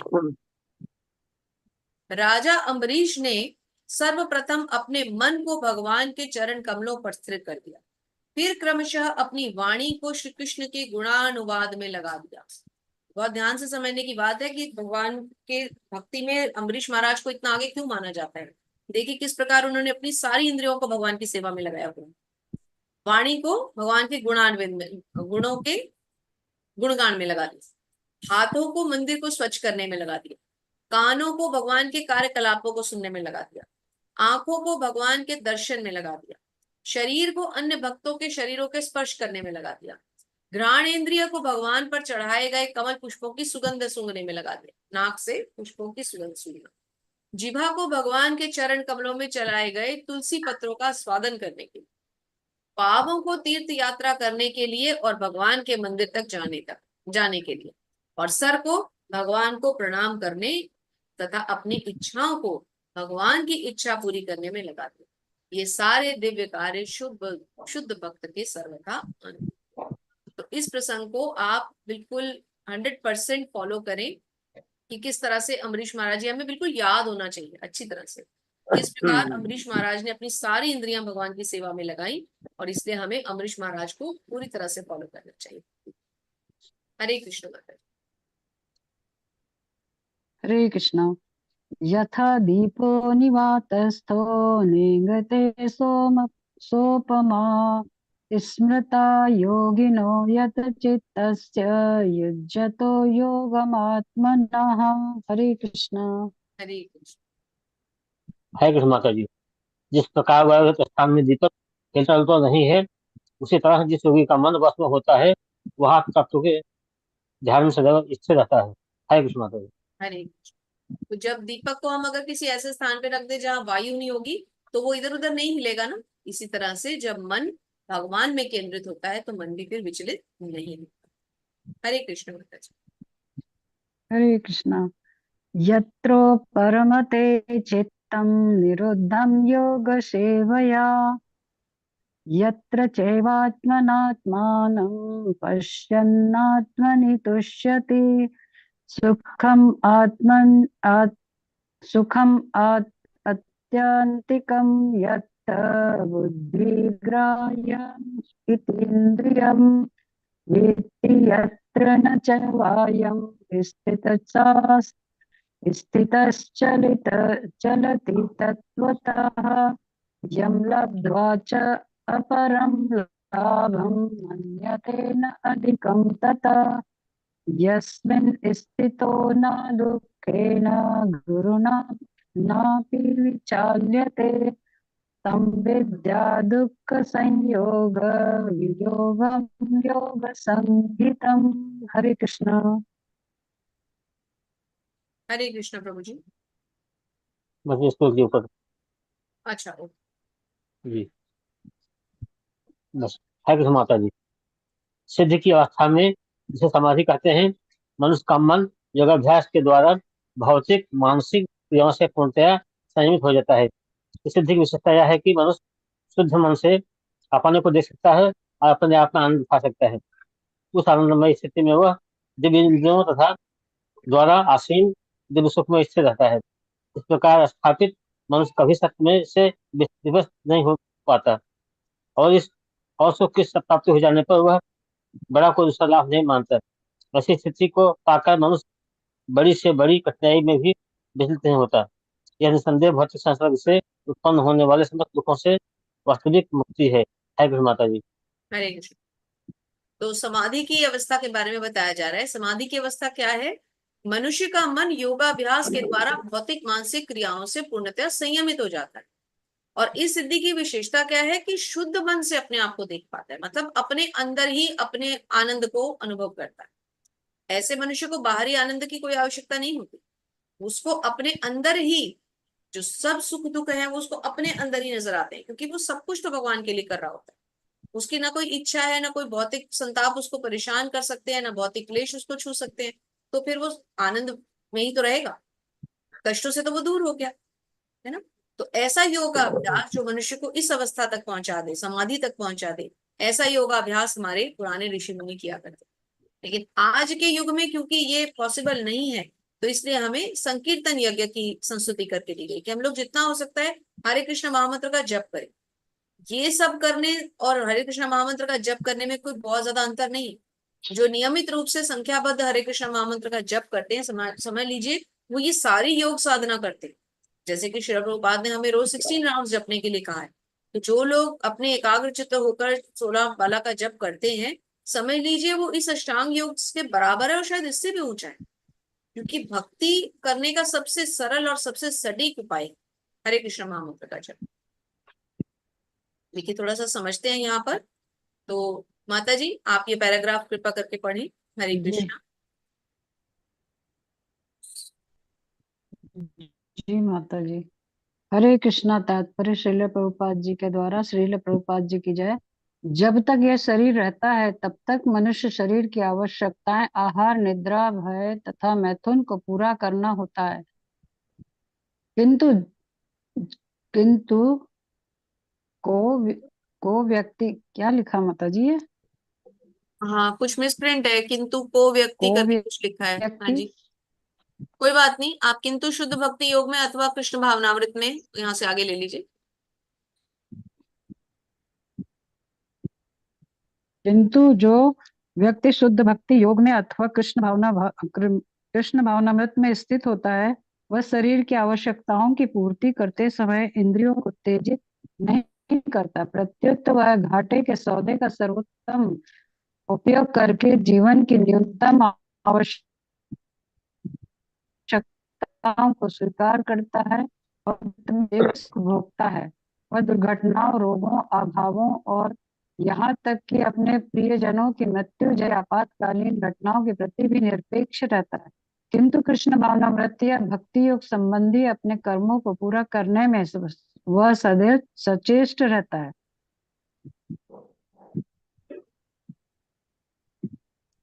जी माता जी आगे कंप्लीट करें। दुर्घटनाएं उसे कर्तव्य पद से विचलित नहीं कर पाती, जैसा कि श्रीमद् भगवद गीता में कहा गया है, आगमा पायिनो अनित्यांस्तास्तिति क्षस्व भारत। वह इन प्रासंगिक घटनाओं को सहता है क्योंकि वह भली भांति जानता है कि ये घटनाएं ऐसी ही आती जाती रहती हैं और इससे उसके कर्तव्य पर कोई प्रभाव नहीं पड़ता। तो कहने का अर्थ है कि हम भी देखते हैं कई बार हमारे समाज में ऐसे बहुत से लोग होते हैं जो उनके साथ बुरे से बुरा भी हो जाता है, कई बार उनके परिवार के स्वजन भी चले जाते हैं, पर तब भी वो अपनी मानसिक स्थिति को ठीक बना कर रखते हैं। तो ऐसा व्यक्ति हमें समझना चाहिए कि वो भगवान का भक्त है और परम सिद्ध है। तो धन्यवाद माता जी, प्रभु जी। हरे कृष्णा। देवेंद्र प्रभु जी, अब आप श्लोक और अनुवाद ले लें, 24वें श्लोक से लेकर 35वें श्लोक तक। हरे कृष्णा। जी माता जी। हरे कृष्णा। हरे स्वनिश्चयन युक्तव्यो योगो निर्विघ्न चेतसा संकल्प प्रभावान कामस्त्यक्त्वा सर्वान् शेषता मन सर्वे इंद्रिय ग्रामं विनियम्य समन्तता। मनुष्य को चाहिए कि संकल्प तथा श्रद्धा के साथ योग अभ्यास में लगे और पथ से विचलित ना हो। उसे चाहिए कि मनोधर्म से उत्पन्न समस्त इच्छाओं को निर्विवाद रूप से त्याग दे और इस प्रकार मन के द्वारा सभी ओर से इंद्रियों को वश में करे। हरे कृष्ण महाराज। हरे कृष्ण। तो इस प्रकार मन को और इंद्रियों को वश में करे। जब तक मन और इंद्रियां वश में नहीं होंगी, जब तक भगवान के प्रति श्रद्धा भाव नहीं होगा, तब तक बार बार मनुष्य विचलित होता रहेगा। तो जब तक हम इसे कंट्रोल नहीं करते, कंट्रोल करेंगे तभी तो विचलित होना बंद होगा। तो कंट्रोल करें और फिर इससे बचें। इसी प्रसंग में आगे भक्ति योग के संबंध में श्री रूप गोस्वामी कहते हैं, बहुत सुंदर श्लोक है। उत्साहन्य निश्चया अर्धय्यात तत्कर्म प्रवर्तनात् संगत्यागास्ततो वृत्तैषद्भिर्भक्ति प्रसिद्धयति।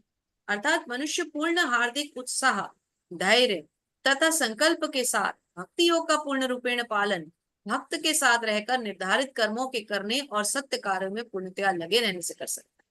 ये श्री उपदेशामृत का 3रा श्लोक। कहने का अर्थ है कि मनुष्य को उत्साह के साथ, निश्चय के साथ, दृढ़ संकल्प के साथ और धैर्य के साथ भक्ति करनी चाहिए और भक्तों के संग में रहकर भक्ति करनी चाहिए। जब ये सारी चीजें होंगी, क्या क्या? उत्साह, निश्चय, धैर्य, संकल्प और भक्तों का संग, जब ये सारी चीजें होते हुए साथ में भक्ति होगी तो फिर ये भक्ति कभी गिर नहीं सकती। तो यहाँ पर एक बहुत सुंदर एग्जाम्पल भी दिया गया है कि जहां तक संकल्प की बात है, मनुष्य को चाहिए कि उस गौरैया का आदर्श ग्रहण करे जिसके सारे अंडे समुद्र की लहरों में मग्न हो गए। कहते हैं एक गौरैया ने समुद्र के तट पर अंडे दिए, किंतु विशाल समुद्र ने उसे अपनी लहरों में समेट लिया। इस पर गौरैया अत्यंत क्षुब्ध हुई और उसने समुद्र से अंडे लौटा देने के लिए कहा, किंतु समुद्र ने उसकी प्रार्थना पर कोई ध्यान नहीं दिया। अतः उसने समुद्र को सुखा डालने की ठान ली। सोचिए, छोटी सी चिड़िया कह रही है मैं समुद्र को सुखा दूंगी। वह अपनी नन्ही सी चोंच से पानी उलीचने लगी। सभी उसके इस असंभव संकल्प का उपहास करने लगे। उसके इस कार्य की सर्वत्र चर्चा चलने लगी। तो अंत में भगवान विष्णु के विराट वाहन पक्षीराज गरुड़ ने यह बात सुनी। हरि बोल। उन्हें अपनी इस नन्ही पक्षी बहन पर दया आई और वे गौरैया से मिलने आए। गरुड़ ने उस नन्ही गौरैया के निश्चय से बहुत प्रसन्न होकर उन्हें उसकी सहायता करने का वचन दिया। गरुड़ ने तुरंत ही समुद्र से कहा कि वह उसके अंडे लौटा दे, नहीं तो उसे स्वयं आगे आना पड़ेगा। इससे समुद्र भयभीत हुआ और उसने अंडे लौटा दिए। वह गौरैया माता जी, गरुड़ की कृपा से सुखी हुई। माता जी, इसमें ये अभी आपने बताया उत्साह, निश्चय, धैर्य और क्या बताया? दृढ़ संकल्प प्रभु जी, और है? भक्तों का संग। अच्छा, 4 चीजें हैं मतलब। जी, इस प्रकार उत्साह, योग विशेष। जी, 1 मिनट। उत्साह, निश्चय, धैर्य और भक्तों का संग और कुछ भी बताया? एक सेकंड, दृढ़ संकल्प प्रभु जी। निश्चय में ही आ गया पीछे था। चला गया शायद। 1 मिनट, ये मुझसे कर्सर भी हिल गया, कहाँ चला गया? आगे चला गया या 25वें पीछे आ गया, श्लोक पता में नहीं। नहीं, ये उत्साह तो लिखा है हमने, निश्चय लिखा है, धैर्य, भक्तों का संग और कुछ भी है? और दृढ़ संकल्प। दृढ़ संकल्प। अच्छा, ठीक बात। ठीक है प्रभु जी। धन्यवाद। धन्यवाद। एक सेकेंड, वो थोड़ा कर्सर हिल गया तो श्लोक आगे पीछे चला गया। माता जी मैं पढ़ूं उसके आगे का? माता जी हरे हाँ कृष्णा। माता जी, 1 मिनट, वो श्लोक मुझे निकालना हरे कृष्णा पड़ेगा। माता जी। 1 सेकेंड माता जी, 1 सेकेंड। उसके आगे का मैं पढ़ूं तब तक? माता जी पता नहीं चलेगा ना, बाकी सबके लिए स्क्रीन पहले लानी पड़ेगी। 1 मिनट रुक जाइए। हाँ हाँ हाँ ये आ गया, ठीक ये रहा, ये रहा। तो ठीक गौरैया ठीक की है कथा ठीक। चल रही थी। तो कहने का अर्थ है कि जब कोई दृढ़ संकल्प से, पूरी संकल्प शक्ति के साथ जब कोई भगवान से कुछ मांगता है तो भगवान उसकी रक्षा करते हैं। अब एक बार हम इस श्लोक पे वापस जाते हैं, क्योंकि प्रभु जी इस श्लोक का थोड़ा सा मीनिंग समझना चाह रहे थे। तो इसमें हम इसके शब्दों को देखते हैं। पिछला श्लोक था ये।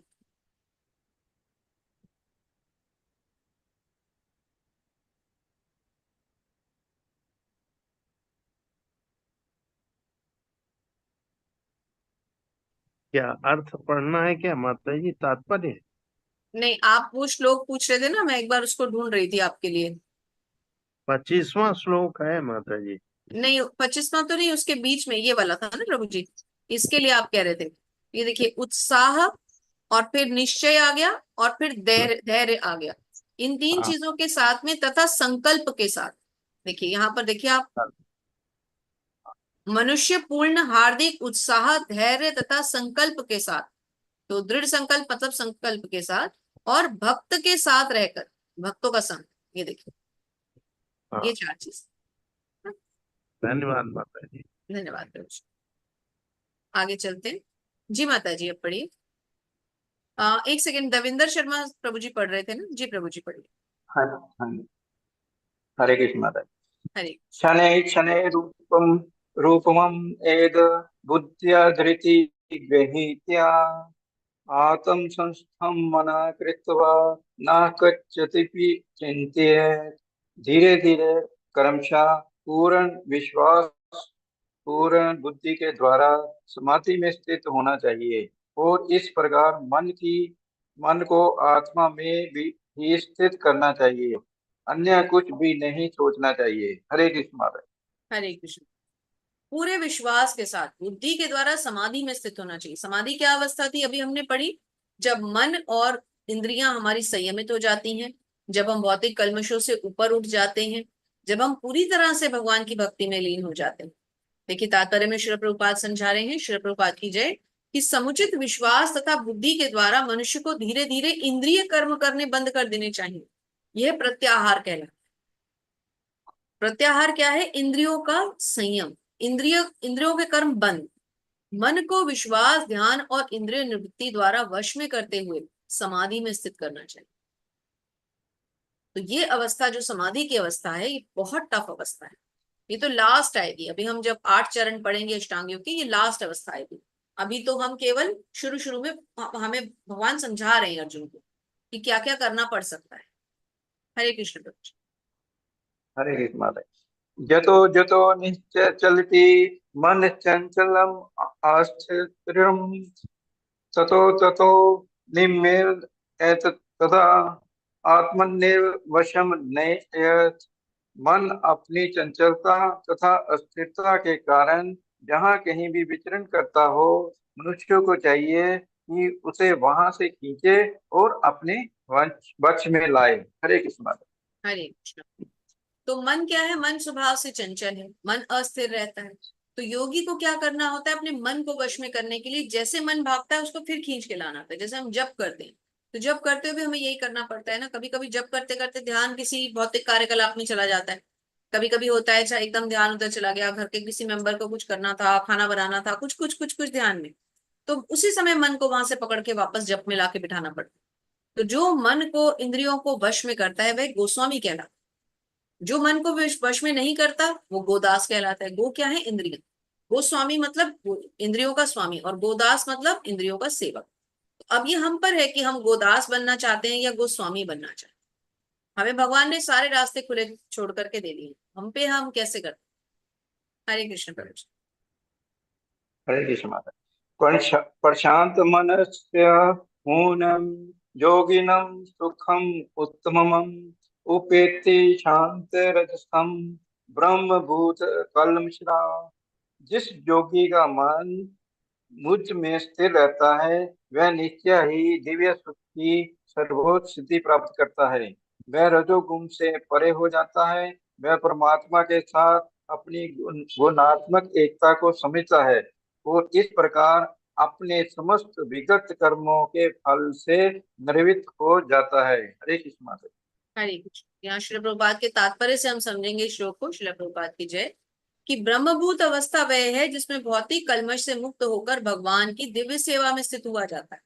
तो ब्रह्मभूत अवस्था क्या है? जिसमें भौतिक कल्मशों से हम मुक्त हो जाते हैं और भगवान की सेवा में लग जाते हैं।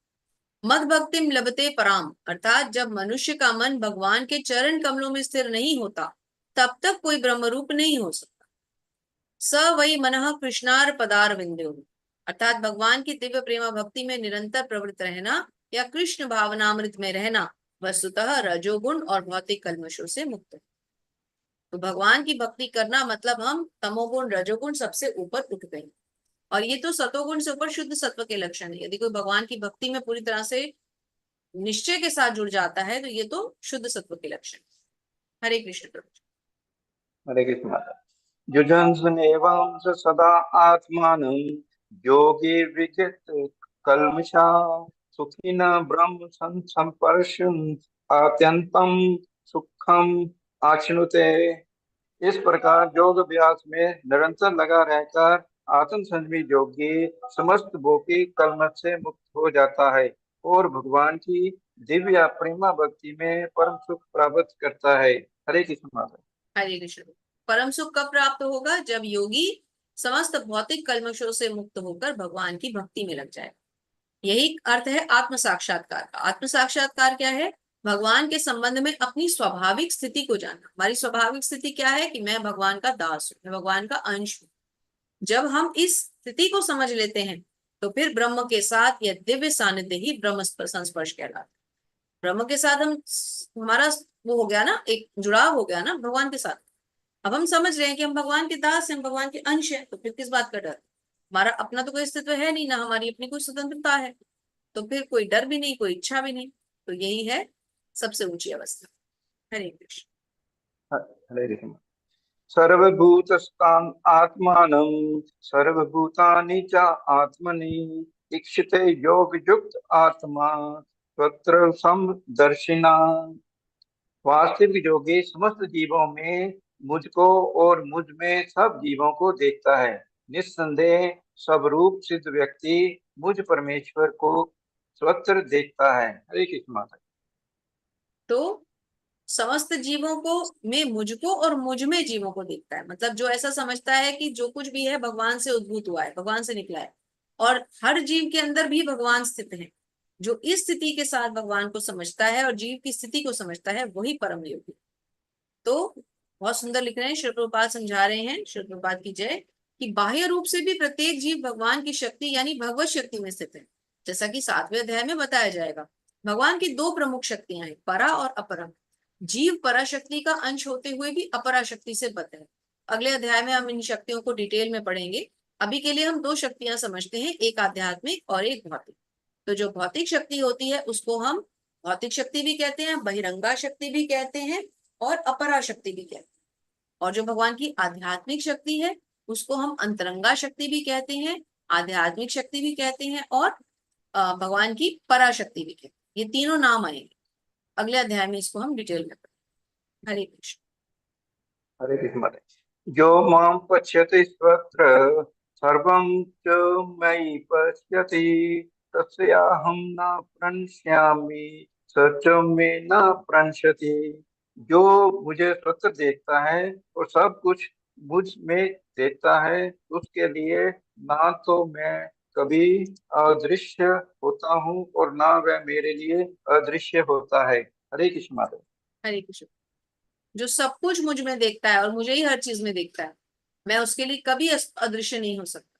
क्यों? क्योंकि भगवान क्या कहते हैं कि कृष्ण भावना भावित व्यक्ति भगवान कृष्ण को सर्वत्र देखता है। भगवान कहते हैं जो मुझे हर तरफ देखता है और मुझ में ही हर चीज को देखता है, वो मेरी दृष्टि से कभी ओझल नहीं हो सकता।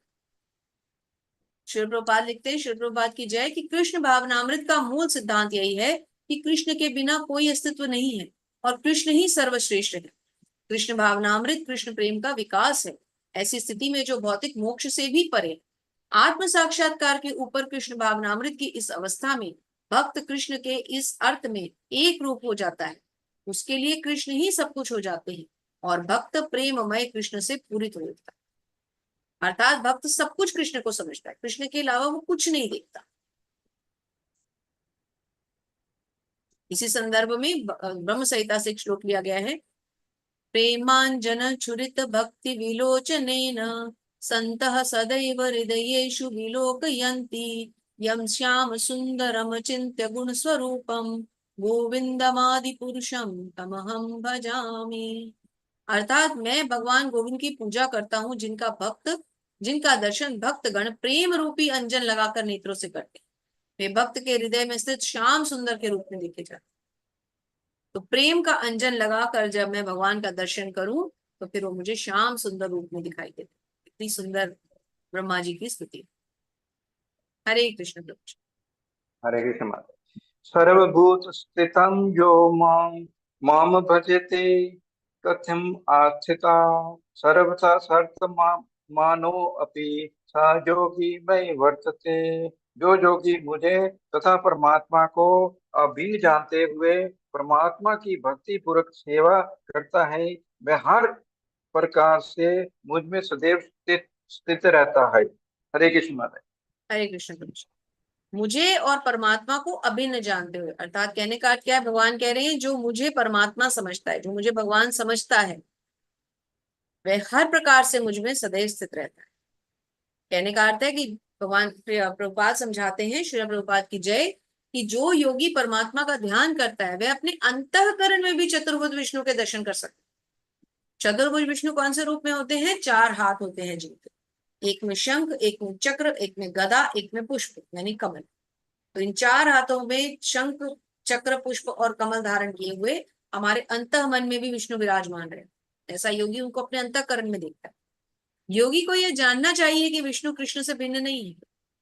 भगवान विष्णु और कृष्ण एक ही है। परमात्मा रूप में कृष्ण जन जन के हृदय में स्थित है। यही नहीं, असंख्य जीवों के हृदयों में स्थित असंख्य परमात्माओं में कोई अंतर है। ऐसा नहीं है कि मेरे परमात्मा जो अंदर है वो आपके परमात्मा से अलग है। हम सब के अंदर एक ही परमात्मा विराजमान है और वो श्री कृष्ण है। ना ही कृष्ण की दिव्य प्रेमा भक्ति में निरंतर व्यस्त व्यक्ति तथा परमात्मा के ध्यान में निरत एक पूर्ण योगी के बीच में कोई अंतर है। कहने का अर्थ है कि कृष्ण आपके हृदय में भी वही कृष्ण है जो मेरे हृदय में। तो इसलिए फिर क्या एक दूसरे से अलग अलग समझना एक दूसरे को, है ना। एक और श्लोक हरे पढ़ते कृष्ण। हैं। गोपाल तापनी उपनिषद में भगवान की सचिंत शक्ति की पुष्टि इस प्रकार होती है। एको अपि संबुधा यो अवभाति। यद्यपि भगवान एक है किंतु वे जितने सारे हृदय में उपस्थित रहते, इस प्रकार स्मृति शास्त्र का कथन है। एक एव परो विष्णु सर्वव्यापी न संशयः ऐश्वर्याद रूपमेकं च सूर्यवत वधु बहु नयते। अर्थात विष्णु एक है फिर भी वे सर्वव्यापी है। एक रूप होते हुए भी अपनी अचिंत्य शक्ति से सर्वत्र उपस्थित रहते हैं। जिस प्रकार सूर्य एक ही समय पर अनेक स्थानों पर दिखाई देता है। जैसे सूर्य देवता एक जगह है मगर सब जगह दिखाई देते हैं, ऐसे ही परमात्मा अपने लोक में विराजमान है फिर भी सबके हृदयों में विराजमान। हरे कृष्ण प्रभु। हरे कृष्ण। आत्म अपमौन स्वत्रम समम पच्यतियो अर्जुन सुखम वा यदि वा दुखम सा योगी परमो मता। हे अर्जुन, वह पूर्ण योगी है जो अपनी तुलना में समस्त प्राणियों की उनके सुखों तथा दुखों में वास्तविक समानता का दर्शन करता है। हरे कृष्ण माता। हरे कृष्ण। तो जो ऐसा योगी जो अपनी तुलना से समस्त प्राणियों के उनके सुखों दुखों की वास्तविक समानता का दर्शन करता है। तो तात्पर्य से समझते हैं, श्री प्रभुपाद समझाते हैं, श्री प्रभुपाद की जय, कि कृष्ण भावना भावित व्यक्ति पूर्ण योगी होता है। क्यों होता है कृष्ण भावना भावित व्यक्ति पूर्ण योगी? क्योंकि वो अपनी सारी इच्छाओं को छोड़ करके केवल भगवत भक्ति में ही लगा रहता है। उसके लिए सबसे बड़ी चीज है भगवत भक्ति। उसके लिए बाकी भौतिक कार्यकलाप कोई मायने नहीं रखते। वो भगवान को ही हर चीज का भोक्ता मानता है, अपने सारे कार्यकलाप उन्हीं के लिए करता है। इसीलिए वो एक महान योगी कहलाता है। हरे कृष्ण प्रभु जी। हरे कृष्ण माता। अर्जुनो अवाच योजम योगस्त्वं प्रोक्तम श्याम्यन् मधुसूदन इत्स्याहं न पश्यामि चंचल आत्मस्थितिं शीघ्रं। अर्जुन ने कहा, हे मधुसूदन, आपने जिस योग पद्धति का संक्षेप में वर्णन किया है वह मेरे लिए अव्यवहारिक तथा असहनीय है, क्योंकि मन चंचल तथा अस्थिर है। हरे कृष्ण माता जी। हरे कृष्ण प्रभु जी। अर्जुन कह रहे हैं कि जो आपने ये योग पद्धति बताई मेरे लिए तो ये बहुत मुश्किल है, क्योंकि मन इतना चंचल है, मन तो कहीं भी इधर उधर भागता है, तो मन को कैसे वश में करूं। तो इसका मतलब अब वो ये पूछेंगे कि आप मुझे बताइए कि मन को कैसे वश में करें। क्योंकि यहाँ पर आगे श्रील प्रभुपाद समझा रहे हैं। प्रभु जी, आप कृपा करके ये फर्स्ट पैराग्राफ पढ़िए इसका। देखिए आपके स्क्रीन पे आ रहा है, पहली लाइन। आधुनिक युग की विशेषता यह है कि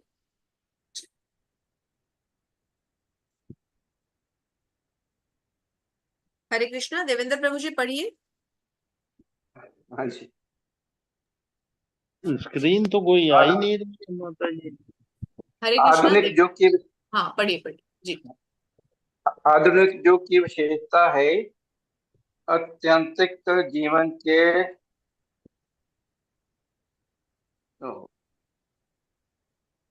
आधुनिक युग की विशेषता है अकल्पनिक जीवन के लिए घोर संघर्ष।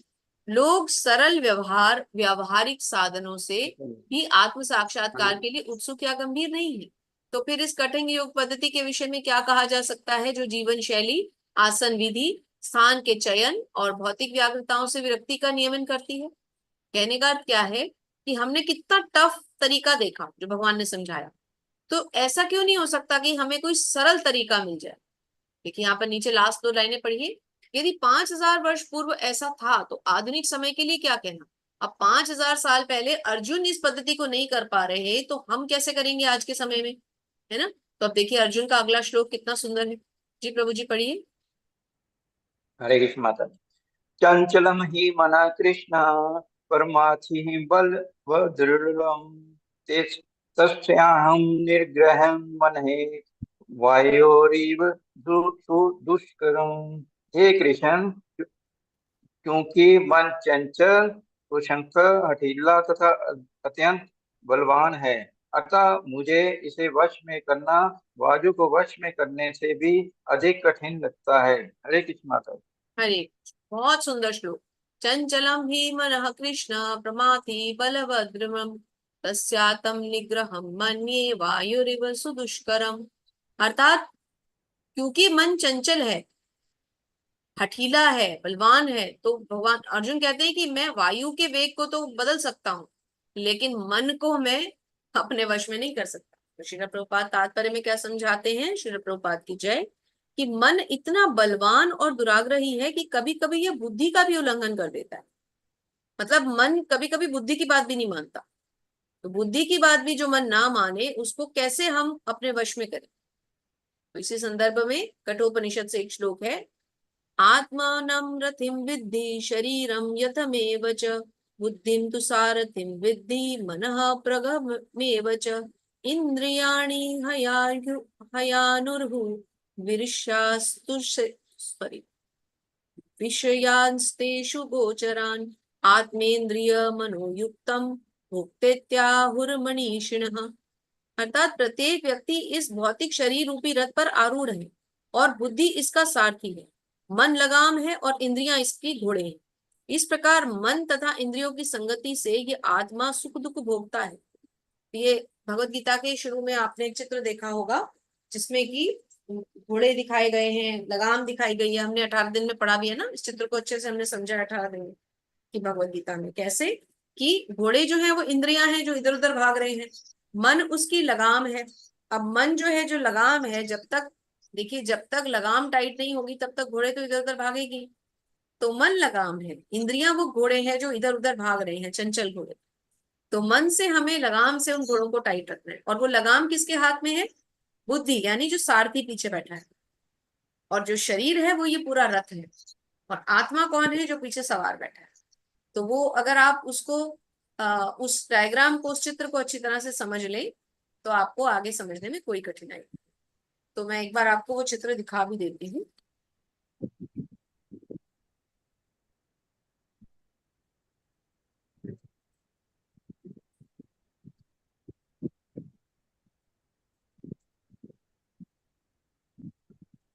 ये देखिए,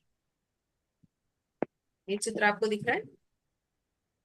ये चित्र आप अपने भगवत गीता में देखिए, किस तरह से ये घोड़े जो है ये इंद्रियां हैं, इसकी लगाम जो मन है वो बुद्धि के हाथ में है जो सारथी है, और रथ जो है वो शरीर है, और जो पीछे बैठा है सवार वो आत्मा। तो इस चित्र को अच्छी तरह से देख के जब हम इसको समझते हैं तो हमें काफी चीजें समझ में आ जाती है। हरे कृष्ण प्रभु जी, आगे पढ़िए। हरे कृष्ण। श्री भगवान वाच असंख्यम महाबाहो मनो दुर्निग्रहं चलम अभ्यासेन तु कौन्तेय विरागेण च गृह्यते।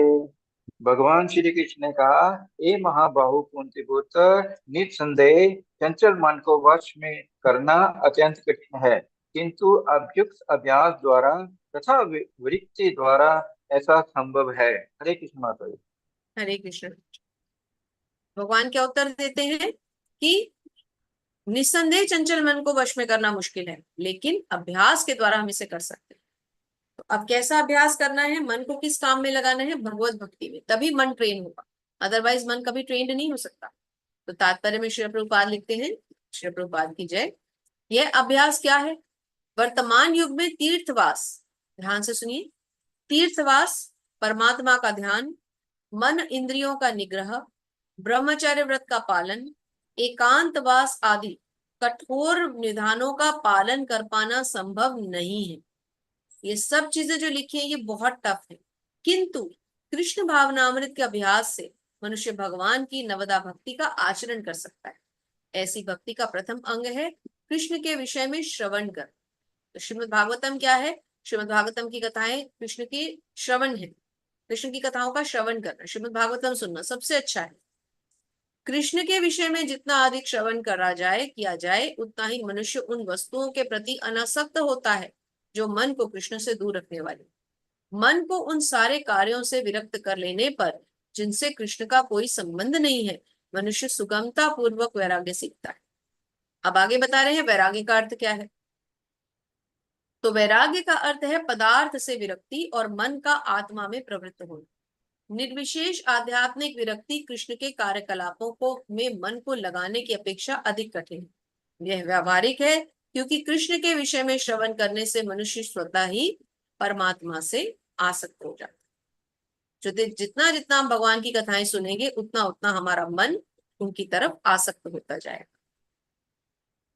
जी प्रभु जी, नेक्स्ट श्लोक लेते हैं। हरे कृष्ण। हरे कृष्ण। असंशय आत्मना योगो दुष्प्राप्य इति मे मति, वश्य आत्मना तु जगता शक्यो वात्म उपायता। जिसका मन श्रृंखल है और उसके लिए आत्म साक्षात्कार कठिन कार्य होता है, किंतु जिसका मन संयत है और जो समुचित उपाय करता है उसकी सफलता ध्रुव है, ऐसा मेरा मत है। हरे कृष्ण माता जी। हरे कृष्ण प्रभु जी। तो आत्म साक्षात्कार किसके लिए कठिन होता है? जिसका मन ज्यादा चंचल होता है, लेकिन जिसका मन थोड़ा संयमित होता है उसके लिए सफल होना इजी है। वो जल्दी इस कृष्ण भावनामृत को सफलता पूर्वक कंप्लीट कर सकता है, क्योंकि उसका मन स्थिर है, उसका मन इधर उधर नहीं भाग रहा। अब अगले 2 श्लोक बहुत सुंदर हैं और इनका उत्तर तो बहुत सुंदर है, इसको बहुत ध्यान से, ये अगले 4 श्लोक हमारे लिए बहुत इंपॉर्टेंट है, तो इन्हें बहुत ध्यान से समझेंगे। कोई और भक्त पढ़ना चाहते हैं तो हैंड रेज कर सकते हैं। अब ये लास्ट, हम towards the end of chapter जा रहे हैं, कोई भी अगर पढ़ना चाहे तो हैंड रेज कर सकते हैं। ओके, तो ठीक है, देवेंद्र प्रभु जी आप ये वाला श्लोक ले लें 37वां, फिर 2 श्लोक शकुंतला ठीक है माता जी ले लेंगी, फिर लास्ट सुधीर प्रभु जी ले लेंगे। ठीक है माता जी। अर्जुनो उवाच ऐति श्रद्धयोपेतो योग चंचलित मानसा अप्राप्य योग संसिद्धम काम गति कृष्ण गच्छति।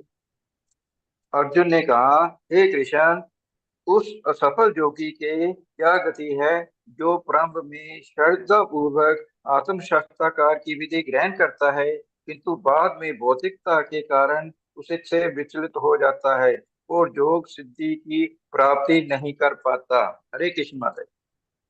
हरे कृष्ण। तो असफल योग, उस असफल योगी की क्या गति है जो प्रारंभ में श्रद्धा पूर्वक आत्म साक्षात्कार की वृद्धि ग्रहण करता है और बाद में भौतिकता के कारण उससे विचलित हो जाता है। मतलब जो पहले तो कृष्ण भावनामृत में आ गया लेकिन फिर उससे विचलित हो गया, तो उसकी क्या गति है, मतलब उसका फिर क्या होता है। तो ये दो प्रश्न हम अर्जुन के सीखते हैं, उसके बाद हम इसका अगला उत्तर भी पढ़ेंगे।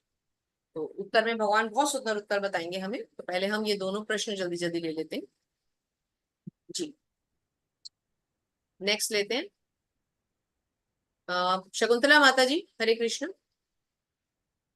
जी माता जी, हरे कृष्णा।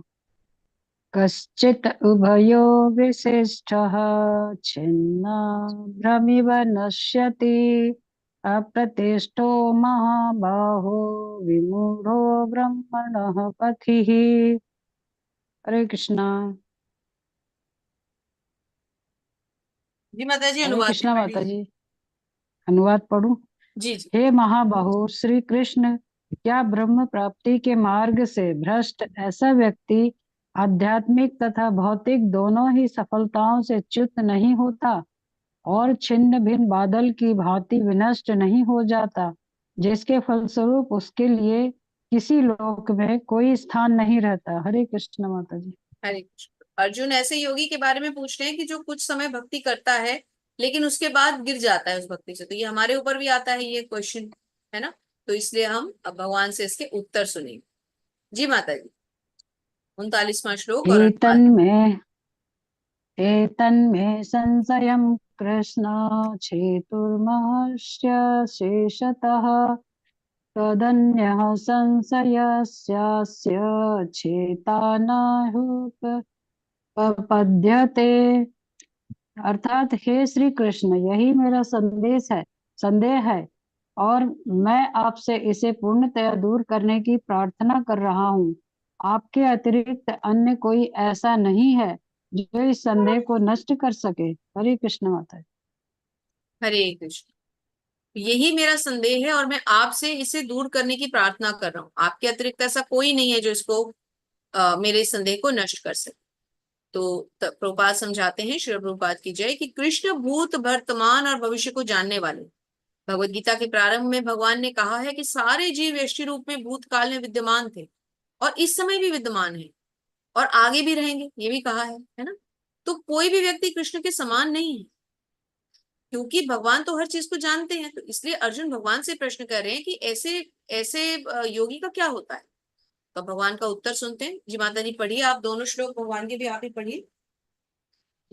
श्री भगवानुवाच पार्थने पार्थना एवेह नाम अमुत्र विनाशस्तस्य विद्यते न हि कल्याणकृत कश्चित् दुर्गतिं तात गच्छति।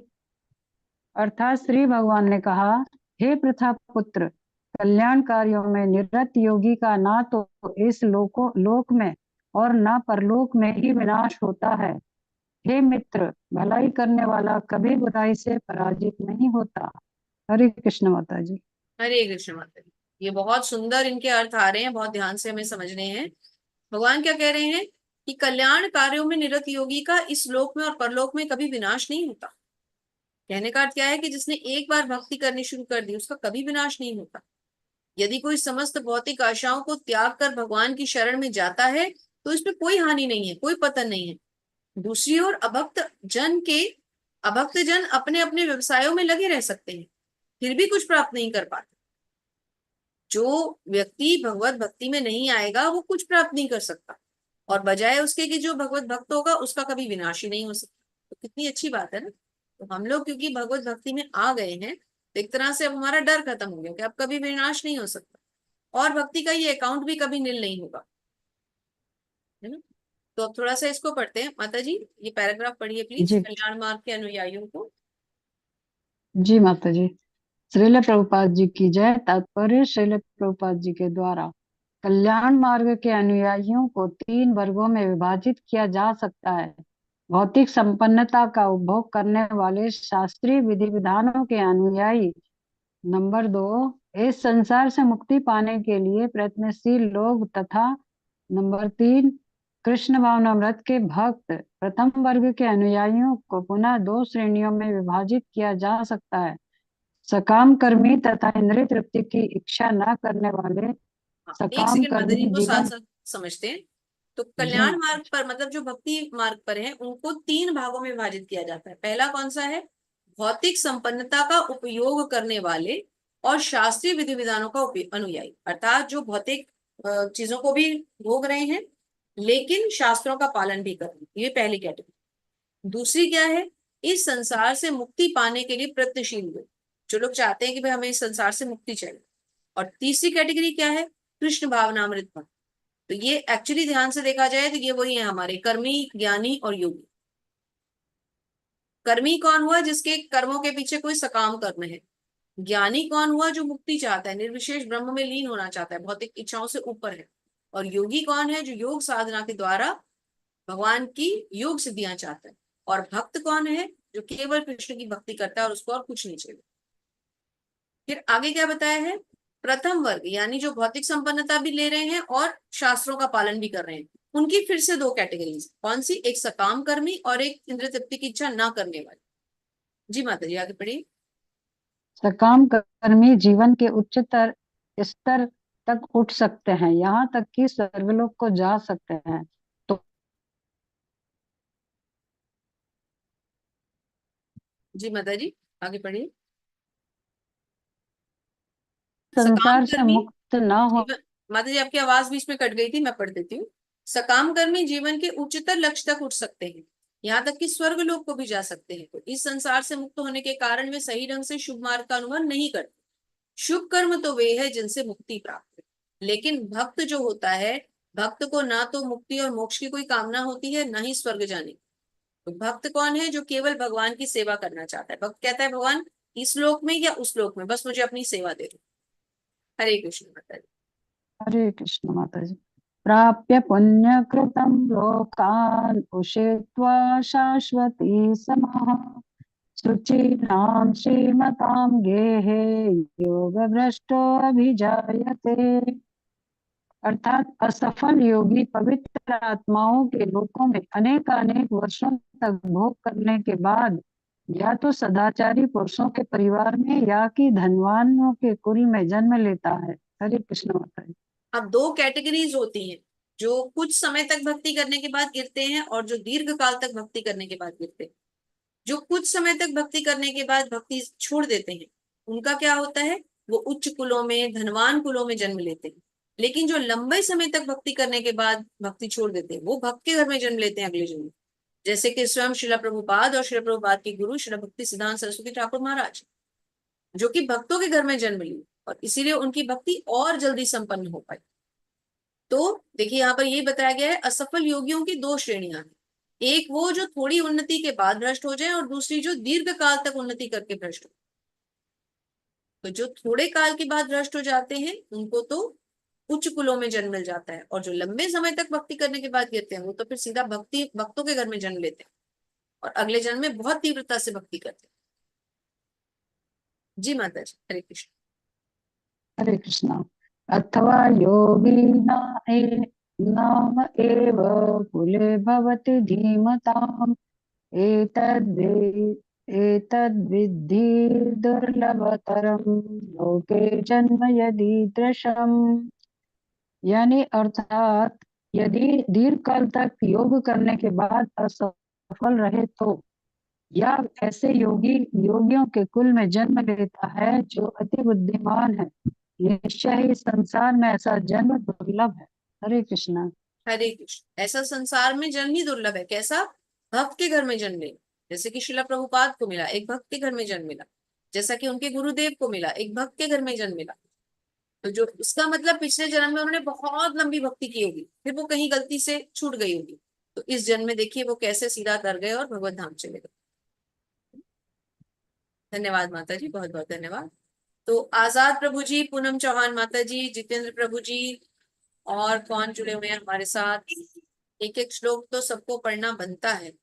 अखिलेश माता जी, और कौन है? भगवत गीता की क्लास में है और एक भी श्लोक नहीं पढ़ रहे। नगीना निगम माता जी, सोनिया राघव माता जी। कृपया हैंड हाँ, रेज करें। माता जी मैं पढ़ूं? हरे कृष्णा। जी, क्या नाम है माता जी? माता जी पूनम अच्छा, पूनम माता जी। चौहान। हाँ माता जी, आप पूछ रहे हैं मुझसे, आप तो पढ़िए, जरूर पढ़िए। हरे जी, कृष्ण। माता जी फोर्टी मैं थ्री कब पढ़ना है ना? 43।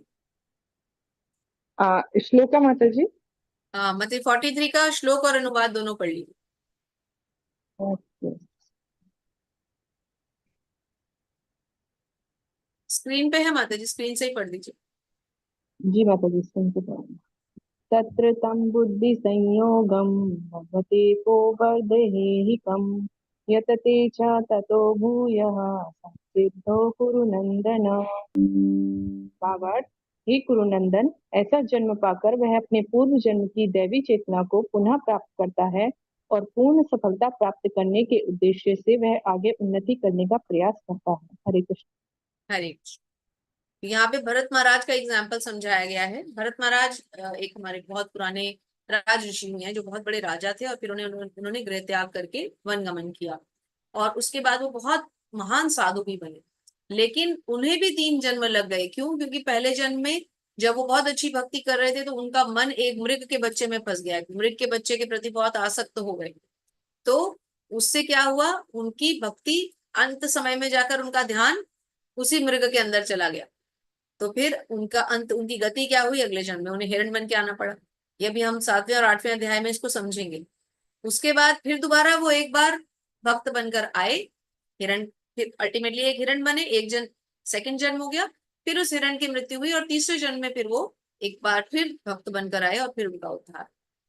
तो ये भरत महाराज की स्टोरी है। तो बहुत सुंदर, जहां पर तीसरे जन्म में फिर उनको जड़ भरत का नाम मिला। तो इस तरह से बहुत सुंदर सुंदर कहानियां, भागवतम भरा पड़ा है इतनी सुंदर कहानियों से। तो आप सब भी भागवतम जरूर जरूर पढ़ना शुरू करें, बहुत आप सबके लिए लाभदायक होगा। जी माता जी, एक और श्लोक ले लीजिए। जी माता जी हरे कृष्ण। हरे पूर्व अव्यासेन तेन एव ह्रियते हि अवशः अपि अपि स जिज्ञासु अपि योगस्य शब्द ब्रह्मा अतिवर्तते। अपने पूर्व जन्म की दैवी चेतना से वह ना चाहते हुए भी स्वतः योग के नियमों की ओर आकर्षित होता है। ऐसा जिज्ञासु योगी शास्त्रों के अनुष्ठानों से परे स्थित होता है। हरे कृष्ण। हरे। तो ऐसा जिज्ञासु योगी शास्त्रों के अनुष्ठानों से परे स्थित होता है, उसकी दैवी चेतना जागृत रहती है। श्रील प्रभुपाद समझाते हैं, उन्नत योगी जन शास्त्रों के अनुष्ठानों के प्रति अधिक आकृष्ट नहीं होते, किंतु योग नियमों के प्रति स्वतः आकृष्ट होते हैं, जिनके द्वारा वे कृष्ण भावनामृत में आरूढ़ हो सकते हैं। तो जो बहुत ऊपर उठ जाते हैं, फिर वो बहुत ज्यादा शास्त्रों के नियम कानून फिर उनपे एप्लीकेबल नहीं होते, तो भगवत भक्ति में आगे चले जाते हैं। हे भगवान, जो लोग आपके पवित्र नाम का जप करते हैं, वे चांडालों के परिवारों में जन्म लेकर भी आध्यात्मिक जीवन में अत्यधिक प्रगत हो जाते हैं। तो ऐसा कोई जरूरी नहीं है कि कोई किस जन्म में मतलब अगर किसी निम्न कुल में जन्मा हो तो वो भक्ति नहीं कर सकता। जैसे कि हमारे सबसे ज्यादा, जिनको कि हम नामाचार्य हरिदास ठाकुर जी कहते हैं, वे स्वयं जन्म से एक मुस्लिम परिवार में उनका जन्म हुआ था। यहाँ पे उनकी कथा दी गई है। लेकिन अब तक का सबसे ज्यादा हरिनाम का जप उन्होंने किया, वो रोज का 3 लाख नाम का जप करते थे। 192 माला किया करते थे। हम 19 नहीं कर पाते, वो 192 कर लिया करते। सोचिए, 24 में से शायद 24 घंटे वो एक ही काम करते थे, जब ही जब करते थे। हरे कृष्ण माता जी, आप कृपया श्लोक पढ़ें, और सुधीर प्रभु जी आप अनुवाद पढ़ते जाएं। अंतिम 2-3 श्लोक रह गए, और अगर कोई और भी पढ़ना चाहे तो हैंड रेस कर सकते। जी माता जी। हरे कृष्ण। सत्यनाथ यत मानः योगी संशुद्ध किल्बिषः अनेक जन्म संसिद्धः ततः याति परमं गतिम्। हरे कृष्णा। हरे। और जब योगी समस्त कल्मश से शुद्ध होकर सच्ची निष्ठा से आगे प्रगति करने का प्रयास करता है, तो अनंतो गत्वा अनेकानेक जन्मों के अभ्यास के पश्चात सिद्धि लाभ करके वह परम गंतव्य को प्राप्त करता है। हरे कृष्ण। हरे कृष्ण। तात्पर्य में श्री प्रभुपाद समझाते हैं, श्री प्रभुपाद की जय, कि सदाचारी, धनवान या पवित्र कुल में उत्पन्न पुरुष योगाभ्यास के अनुकूल परिस्थिति से सचेष्ट हो जाता है। अतः वह दृढ़ संकल्प करके अपने अधूरे कार्य को लग जाता है और इस प्रकार अपने समस्त भौतिक कल्मशों को शुद्ध कर लेता है। और फिर जब उसके भौतिक कल्मश शुद्ध हो जाते हैं तो वो क्या करता है, फिर वो कृष्ण भावनामृत में अग्रसर हो जाता है। इसी संदर्भ में प्रभुपाद ने भगवत गीता का 7.28 अभी आगे आएगा, तो प्रभुपाद ने यहाँ पर श्लोक लिया है, येषां तन्तगतं पापं जनानां पुण्यकर्मणां ते द्वंद्व मोह निर्मुक्ता भजन्ते मां दृढ़व्रताः। क्या अर्थ है कि अनेक जन्मों तक पुण्य कर्म करने से भी जब कोई समस्त कल्मश या मोहमय द्वंद्वों से मुक्त हो जाता है, तभी वो भगवान की दिव्य प्रेम भक्ति में लग पाता है। एक जन्म ये काम करने के लिए बहुत कम है, या तो भक्ति इतनी प्रगाढ़ हो कि एक जन्म में पार हो जाए, और नहीं तो कई जन्मों पर जन्म लेने पड़ते हैं, तब कहीं जाके ये भक्ति कंप्लीट होती है और हम भगवत धाम वापस जाते हैं। देखिए, एकाध जन्म की बात नहीं है, आप भी तो पता नहीं कितने करोड़ों वर्षों से रहे हैं, कभी कीट पतंगा बनके, कभी पेड़ बनके, कभी मच्छर कीट बनकर, कभी कोई पशु पक्षी बनकर, कभी नदी बनकर, कभी पहाड़ बनकर, कुछ ना कुछ बनकर आ ही रहे हैं। कभी कुछ ऐसा मनुष्य बनकर जिसने कुछ निम्न पाप कर दिए होंगे। तो जो इतने जन्मों से धूल इकट्ठी हो रखी है, वो एक जन्म में कैसे साफ हो जाएगी। हरे कृष्ण माता जी। हरे कृष्ण माता। तपस्विभ्य अधिका योगी ज्ञानिभ्य अपि मतो अधिका कर्मिभ्य कर्मिभ्य च अधिको योगी तस्मात् योगी भव अर्जुन। हरे कृष्णा। योगी पुरुष तपस्वी से, ज्ञानी से तथा सकाम कर्मी से बढ़कर होता है। अतः हे अर्जुन, तुम सभी प्रकार से योगी बनो। हरे कृष्ण। हरे कृष्ण। तो भगवान क्या कह रहे हैं कि योगी जो होता है वो सकाम कर्मियों से, ज्ञानियों से ऊपर होता है। श्री प्रभुपाद समझाते हैं, श्री प्रभुपाद की जय, कि जब यह योग पद्धति सकाम कर्मों में मुख्यतः संबंधित होती है तो कर्म योग कहलाती है, जब ये चिंतन में संबंधित होती है तो ज्ञान योग कहलाती है, और जब ये भगवान से संबंधित होती है तो ये भक्ति योग कहलाती है। क्या लिखा है प्रभुपाद ने, श्री प्रभुपाद की जय, इतना सुंदर लिखा है प्रभुपाद ने। फिर से समझते हैं, जब ये योग पद्धति सकाम कर्मों से संबंधित होती है, यही योग पद्धति जब सकाम कर्मों से संबंधित होगी तो क्या कहलाएगी, कर्म योग कहलाएगी। कर्मों से संबंधित हुई तो कर्म योग। जब ज्ञान से यानी चिंतन से संबंधित होगी तो यही योग पद्धति ज्ञान योग बन जाएगी, और जब भगवत भक्ति से संबंधित होगी तो यही योग पद्धति भक्ति योग बन जाएगी। हरि बोल। भक्ति योग या कृष्ण भावनामृत समस्त योगों की परम सिद्धि है, जैसा कि अगले श्लोक में बताया जाएगा। तो प्रभुपाद ने समझा दिया कि यही योग जो है ये अलग अलग जगह पे अलग अलग रूप लेता है। कर्मों से संबंधित होगा तो कर्म योग बनेगा, चिंतन से संबंधित होगा तो ज्ञान योग बनेगा, भक्ति से संबंधित होगा तो भक्ति योग। हरे कृष्ण माता जी। अंतिम श्लोक लेते हैं। जी माता जी। योगिनाम अपि सर्वेषां मद्गतेन अन्तः आत्मना श्रद्धावान भजते यः मां सामे युक्ततमा मता। हरे कृष्णा। और समस्त योगियों में से जो योगी अत्यंत श्रद्धा पूर्वक मेरे परायण है, अपने अंतःकरण में मेरे विषय में सोचता है और मेरी दिव्य प्रेमा भक्ति करता है, वह योग में मुझसे परम अंतरंग रूप में युक्त रहता है और सबों में सर्वोच्च है। यही मेरा मत है। हरे हरे कृष्ण। हरे। अपने अंतःकरण में मेरे विषय में सोचता है और मेरी दिव्य प्रेम भक्ति करता है, वह योग मुझ में परम अंतरंग रूप से युक्त रहे। कहने का अर्थ है, भगवान कह रहे हैं कि जो मुझे अपने अंतःकरण में मुझे देखता है। और देखिए आगे प्रभुपाद ने कितना अच्छा समझाया है। श्री प्रभुपाद की जय। प्रभुपाद कहते हैं, यहां से लेते हैं, प्रेम तथा श्रद्धा पूर्वक सेवा तो शिव भगवान के निमित्त है। किसी सम्माननीय व्यक्ति या देवता की पूजा न करने वाले को शिष्ट कहा जा सकता है, किंतु भगवान की सेवा न करने वाले की तो पूरी तरह भर्त्सना की जाती है। प्रत्येक जीव भगवान का अंश है और इस तरह प्रत्येक जीव को अपने स्वभाव के अनुसार भगवान की सेवा करनी चाहिए। ऐसा न करने से वे नीचे गिर जाता है। तो जितनी जिसकी जो भी जितनी कर सकता है उसे उतनी जरूर करनी चाहिए। कम कर सकते हैं तो कम करें, ज्यादा कर सकते हैं तो ज्यादा करें, मगर ऐसा ना हो कि बिल्कुल न करें। करनी तो अवश्य चाहिए। भगवान की भक्ति न करने वालों की तो भर्त्सना होनी चाहिए। प्रभुपाद करें, भक्ति योग समस्त योग की परिणति है। अन्य योग तो भक्ति योग तक पहुंचने के साधन मात्र है। तो जो भी हम अलग योग देखते हैं भक्ति योग के अलावा जो योग हैं, जैसे कि कर्म योग, ध्यान योग, सांख्य योग, अष्टांग योग, ज्ञान योग, ये सब योग तो भक्ति योग तक पहुंचने की एक सीढ़ी है। सब जब योग हम चढ़ जाएंगे तो अल्टीमेट हमें पहुंचना क्या है, डेस्टिनेशन क्या है, भक्ति योग। आगे प्रभुपाद समझाते हैं, वे सामान्य व्यक्ति की एक यहाँ भगवान का बहुत सुंदर रूप दर्शन है, इसको जरूर पढ़ेंगे। तो हमारी पूनम माता जी हमारे साथ हैं। तो पूनम माता जी आप यहाँ से लें, ये यहाँ से आदर्श योगी श्याम सुंदर, भगवान के रूप का दर्शन है, इसको थोड़ा पढ़ते हैं। हरि बोल। जी माता जी। हरे कृष्णा। श्रील प्रभुपाद जी के द्वारा श्रील प्रभुपाद जी की जय। आदर्श योगी श्याम सुंदर कृष्ण पर अपना ध्यान एकाग्र करता है, जो बदले बादल के समान सुंदर रंग वाले हैं, जिनका कमल सदृश मुख सूर्य के समान तेजवान है, जिनका वस्त्र रत्नों से प्रभापूर्ण है और जिनका शरीर फूलों की माला से सुशोभित है। उनके अंगों को प्रदीप्त करने वाली उनकी ज्योति ब्रह्म ज्योति कहलाती है। वे राम, नरसिंह, वराह तथा श्री भगवान कृष्ण जैसे विभिन्न रूपों में अवतरित होते हैं। हरे कृष्ण। माता जी आगे भी पढ़ना है? जी माता जी आगे इसको पूरा पढ़ते हैं माता जी।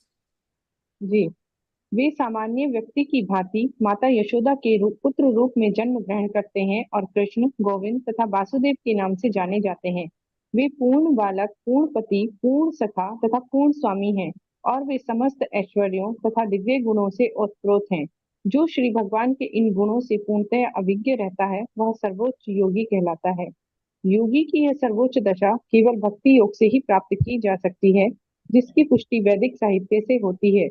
श्वेताश्वर उपनिषद 6.23 में कहा गया है, यस्य देवे परा भक्ति यथा देवे तथा गुरो तस्य ते कथितार्था प्रकाशन्ते महात्मनः।